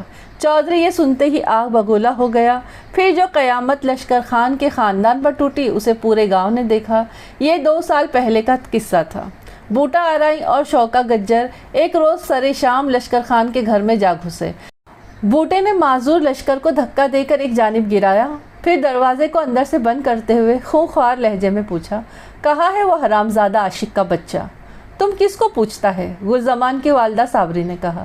شوکے نے لشکر کی جانب اشارہ کرتے ہوئے غصے سے کہا، اس کتے کا بچہ اور کون؟ لشکر خان اور صابری کو بیٹے کے عشق کا کچھ پتہ نہیں تھا۔ انہوں نے شاید سمجھا کہ زمان خان نے کوئی جھگڑا وغیرہ کر لیا ہے۔ لشکر خان نے تشویش بھرے انداز میں پوچھا، ہم کو بتاؤ کیا بات ہے؟ اوے لنگڑے سور، ہم تمہارے سوالوں کے جواب دینے نہیں آئے ہیں، تمہارے بیٹے کی لاش گرانے آئے ہیں، بوٹے نے گرج کر کہا۔ اس کمینے کی یہ مجال کہ چودھری صاحب کی عزت پہ ہاتھ ڈالے؟ پھر وہ دندناتے ہوئے پورے گھر کی تلاشی لینے لگے، مگر انہیں گلزمان نہیں ملا۔ انہوں نے گھر کا مختصر سامان الٹ پلٹ کر رکھ دیا تھا۔ لشکر بے بسی سے سب کچھ دیکھتا رہا۔ تم لوگوں نے اسے کہاں چھپایا ہے؟ شوکے نے لشکر کے منہ پر زوردار تھپڑ لگاتے ہوئے دریافت کیا۔ صابری دوڑ کر اپنے شوہر سے لپٹ گئی۔ نہ مارو اس کو، گلزمان ادھر نہیں ہے۔ پھر کدھر ہے وہ روتے ہوئے بولی، ہم کو کچھ نہیں معلوم۔ ابھی معلوم ہو جائے گا، شوکے نے ایک وحشیانہ قہقہہ لگاتے ہوئے صابری کو بازوؤں سے پکڑ کر اندرونی کمرے کی جانب گھسیٹا۔ لشکر اس کے پیچھے لپکا۔ چھوڑو اس کو، ایک خانہ خراب کا بچہ، چھوڑو اس کو۔ بوٹے نے پاؤں کی زور سے اسے ٹھوکر ماری اور اس کی بیساکھی پر ایک ٹھوکر رسید کی، جس کی وجہ سے اس کی بیساکھی دور جا گری اور لشکر منہ کے بل زمین پر گر گیا۔ اتنی دیر میں شوکا صابری کو کمرے کے اندر لے جا چکا تھا۔ دوسرے ہی لمحے بوٹا لشکر کو گھسیٹ کر اندر لے گیا، پھر دروازے کو اندر سے بند کر دیا۔ آس پڑوس والوں کو اس واقعے کی یا تو خبر ہی نہیں ہوئی تھی یا جان بوجھ کر انجان بن گئے تھے۔ کسی نے بھی آ کر یہ دیکھنے کی زحمت گوارا نہیں کی کہ اس گھر میں کیا ہو رہا ہے۔ بوٹے اور شوکے نے مل کر لشکر خان کو ایک 24 ستون کے ساتھ باندھ دیا۔ وہ بیچارہ معذور شخص تھا، کہاں تک مزاحمت کر سکتا تھا؟ 2 لشکروں کے ہاتھوں میں وہ بے بس ہو گیا تھا۔ ہم آخری بار پوچھ رہے ہیں، بتا دو گلزمان کہاں ہے؟ خدا کی قسم ہم جھوٹ نہیں بولا، ہم کو نہیں معلوم، ہم تو… یہ بوڑھا ایسے نہیں مانے گا بوٹے، شوکے نے معنی خیز انداز میں کہا۔ تو اپنا کھیل شروع کر۔ بوٹے نے ہوسناک نظروں سے صابری کو دیکھا، پھر شوکے سے کہا، تو بھی میری مدد کر۔ دونوں نے صابری کو ایک چارپائی پر باندھ دیا۔ صابری نے بہت ہاتھ پاؤں چلائے، مگر ان 2 وحشیوں کے سامنے اس کی ساری مزاحمت دم توڑ گئی۔ اس کا لباس بھی جگہ جگہ سے پھٹ چکا تھا۔ صابری کی طرف سے مطمئن ہونے کے بعد شوکے نے صابری کے دوپٹے کو پھاڑ کر 2 حصوں میں تقسیم کر دیا، پھر ایک ایک ٹکڑے دونوں میاں بیوی کے منہ پر خوب اچھی طرح کس کر باندھ دیے۔ اب ہم پوری رات تمہارے عاشق پتر کا انتظار کریں گے، بوٹے نے لشکر کے سامنے جا کر کہا۔ صرف سوکھا انتظار نہیں کریں گے بلکہ موج میلہ بھی کریں گے۔ اس نے ایک آنکھ دبا کر شوکے کی طرف اشارہ کیا۔ چل بھائی جوان، پہلی باری تیری ہے۔ پھر وہ پوری رات باری باری صابری کو پامال کرتے رہے۔ لشکر خان کا منہ بند تھا مگر آنکھیں تو کھلی تھی۔ وہ کھلی آنکھوں سے اپنی عزت کے خزانے کو لٹتے دیکھتا رہا۔ اس کے پاس بس یہی ایک عزت تو بچی تھی۔ مال و دولت تو وہ پہلے ہی اپنے ملک میں چھوڑ آیا تھا اور اب اس کے پاس کچھ بھی نہیں بچا تھا۔ اس نے آنکھیں بند کر لی اور سچے دل سے موت کی دعا کرنے لگا۔ صبح اس کی دعا قبول ہو گئی۔ گلزمان کو نہ آنا تھا، نہ آیا۔ بوٹے اور شوکے نے اجالا ہونے سے پہلے پورے گھر میں مٹی کا تیل چھڑکا، دونوں میاں بیوی پر خصوصاً تیل کی زیادہ مقدار ڈالی، پھر کمرے سے نکلنے سے پہلے انہوں نے دونوں کو آگ لگا دی۔ جب شعلے اچھی طرح بھڑک اٹھے تو وہ دروازہ کھول کر باہر آ گئے اور دروازے کو باہر سے بند کر کے وہاں سے رخصت ہو گئے۔ انہوں نے چودھری کو جا کر یہی رپورٹ دی کہ وہ تینوں کا کام تمام کر کے آئے ہیں۔ اب اس خاندان کا کوئی فرد چودھری صاحب کی بیٹی کو آنکھ اٹھا کر بھی نہیں دیکھے گا، کیونکہ وہاں کوئی زندہ ہی نہیں ہے۔ وہ چودھری صاحب کے سامنے اپنی ناکامی کا اعتراف نہیں کرنا چاہتے تھے، اسی لیے انہوں نے باہمی رضامندی سے یہی فیصلہ کیا کہ بعد میں گلزمان کو بھی ٹھکانے لگا دیں گے۔ مگر تلاش PCR کے بعد بھی جب وہ ان کے ہاتھ نہیں آیا تو کچھ عرصے کے بعد وہ اسے بھول بھال گئے۔ مکان اپنے مکینوں کے ساتھ جل کر راکھ ہو گیا تھا۔ سب نے یہی سمجھا کہ 3 افراد کا کنبہ نیست و نابود ہو چکا ہے، مگر جسے اللہ رکھے اسے کون چکھے۔ گلزمان خان انتقام کی ایک عجیب داستان رقم کرنے کے لیے زندہ رہ گیا تھا۔ ان میں سے بہت سی باتیں مجھے شوکے کی ٹھکائی کے بعد میں معلوم ہوئی تھی۔ گلزمان کی گرفتاری کے بعد تو شوکے نے ان جرائم کا بھی اعتراف کر لیا تھا جو ابھی تک اس کے سینے میں دبے ہوئے تھے۔ جب گلزمان کو معلوم ہوا کہ چودھری فرزند علی کے بندے اس کی تلاش میں اس کے گھر کی طرف گئے ہیں تو وہ خوف زدہ ہو گیا۔ اس نے سوچا وہ یہ رات گاؤں سے باہر ہی گزار لے تو اچھا ہے۔ وہ پوری رات گاؤں کے باہر گندم کے کھیتوں میں چھپا بیٹھا رہا۔ صبح جب اس نے گھر جانے کا ارادہ کیا تو اچانک اس کی ملاقات ملنگ بابا سے ہو گئی۔ پتہ نہیں وہ کہاں سے نمودار ہو گیا تھا۔ گاؤں کے دوسرے لوگوں کی طرح گلزمان بھی ملنگ بابا کو ولی اللہ سمجھتا تھا۔ بھاگ جا، ملنگ نے گلزمان سے کہا، اب کچھ باقی نہیں بچا، سب کچھ جل کر سوا ہو گیا۔ وہ تجھے بھی ختم کر دیں گے، اپنی جان بچا اور کہیں دور چلا جا، تجھے بھی موقع ملے گا، بس انتظار کر، سب ٹھیک ہو جائے گا۔ پھر ملنگ بابا نے اسے کیا پٹی پڑھائی جانے کہ وہ اسی وقت وہاں سے چلا گیا۔ وہ 1.5 سال تک مختلف شہروں میں گھومتا رہا، در در کی کھانک چھانتا رہا۔ ملنگ نے اس کے ماں باپ کے ساتھ پیش آنے والے المیہ کی تفصیل اسے بتا دی تھی اور کچھ خصوصی ہدایت بھی دی تھی۔ وہ اپنے دل میں انتقام کی آگ کو روشن کیے ملنگ کی ہدایت پر عمل کرتا رہا۔ اس دوران میں اس نے اپنا حلیہ بھی تبدیل کر لیا تھا۔ اس نے داڑھی رکھ لی تھی اور سر کے بال بھی بڑھا لیے تھے۔ اس 1.5 سال کے عرصے کے دوران وہ اس قدر بدل چکا تھا کہ کوئی شناسہ اسے ایک نظر دیکھ کر پہچان نہیں سکتا تھا۔ 6 ماہ قبل وہ اس علاقے میں دوبارہ نمودار ہوا۔ اس نے مسجد والی آرا مشین پر کام کرنا شروع کر دیا۔ اس آرا مشین کا مالک ایک پٹھان تھا۔ اسے نوکری حاصل کرنے میں زیادہ دقت نہیں ہوئی تھی۔ وہ یہاں کام کرتے ہوئے اپنے دشمنوں کی سرگرمیوں سے باخبر رہ سکتا تھا۔ اس نے سب سے پہلے بوٹے ارائی کو شکار کرنے کا فیصلہ کیا۔ اس نے باغ والے ڈیرے کی نگرانی شروع کر دی۔ اس نے اس عرصے میں ایک ریوالور بھی خرید لیا تھا۔ پہلے اس کا ارادہ تھا کہ ایک ایک کو گھیر کر گولی مارے گا، مگر جب اس نے آرے مشین پر ملازمت کی تو اس کے ذہن میں ایک اور ہی منصوبہ پکنے لگا۔ گل زمان نے جس رات بوٹے پر ہاتھ ڈالنے کا فیصلہ کیا، یہ وہی رات تھی جب بوٹا لاری اڈے سے بڈھے چودھری فرزند علی کو شکار کر کے ڈیرے پر لایا تھا۔ گل زمان جب ڈیرے پر پہنچا تو اسے ایک کے بجائے 2 شکار مل گئے۔ اس کی رگوں میں خون کی گردش تیز ہو گئی۔ وہ آرے کی گھوڑا گاڑی پر وہاں پہنچا تھا۔ یہ گاڑی لکڑیاں ڈھونے کے کام آتی تھی۔ گاڑی کو اس نے ڈیرے سے کافی فاصلے پر درختوں کے ایک جھنڈ میں کھڑا کر دیا تھا۔ ریوالور کے بل بوتے پر گل زمان نے بوٹے کو بے بس کر دیا۔ چودھری پہلے ہی بے بس ہو چکا تھا، یعنی وہ بے ہوش پڑا تھا۔ جانے بوٹے نے اس کے ساتھ کیا کیا تھا۔ گل زمان نے بوٹے کی کن پٹی پر ریوالور کی نال رکھ کر اس کی آنکھوں پر پٹی باندھی۔ چودھری کو اس نے کندھے پر ڈالا اور بوٹے کو ہانکتا ہوا گھوڑا گاڑی تک لے آیا۔ گھوڑا گاڑی کے نزدیک پہنچ کر بوٹے نے چالاکی دکھانے کی کوشش کی، مگر گل زمان اس سے غافل نہیں تھا۔ اس نے ریوالور کا دستہ بوٹے کی کن پٹی پر رسید کیا تو وہ تیورا کر زمین بوس ہو گیا۔ گل زمان نے بڑی مہارت کے ساتھ دونوں کو گاڑی میں رکھی ہوئی لکڑیوں کے نیچے چھپا دیا اور آرا مشین کی جانب روانہ ہو گیا۔ آرا مشین کے مالک نے اسے وہیں پر رہائش کی اجازت بھی دے رکھی تھی۔ اس میں اس کا بھی فائدہ تھا۔ گل زمان رات کو دیر تک کام کرتا تھا، اسی طرح مالک کی آمدنی میں اضافہ ہوتا تھا۔ آرا مشین ہال نما کمرے کے وسط میں نصب تھی۔ کمرے کے باہر احاطے میں شہتیروں اور چھوٹی بڑی لکڑیوں کا انبار لگا ہوا تھا۔ اپنی قیام گاہ پر پہنچ کر گل زمان نے اپنے بے ہوش دشمنوں کا جائزہ لیا، انہیں ہلا جلا کر دیکھا، جھنجھوڑا، پھر بھی ان میں کوئی حرکت پیدا نہ ہوئی۔ وہ دنیا و مافیہا سے بے خبر ہو چکے تھے۔ اس وقت تک رات کے 10 بج چکے تھے۔ مال تیار تھا۔ گل زمان نے اپنے کام کا آغاز کیا۔ اس نے آرا مشین آن کر دی۔ اس پر جنون سوار تھا۔ اس کی آنکھوں کے سامنے سرخ چادر تنی ہوئی تھی۔ اسے انتقام کے سوا کچھ نظر نہیں آ رہا تھا۔ انتقام، اندھا انتقام۔ اسی انتقام میں چودھری فرزند علی اور بوٹے ارائی کے بے حس و حرکت جسم اسے 2 شہتیروں کی مانند دکھائی دے رہے تھے۔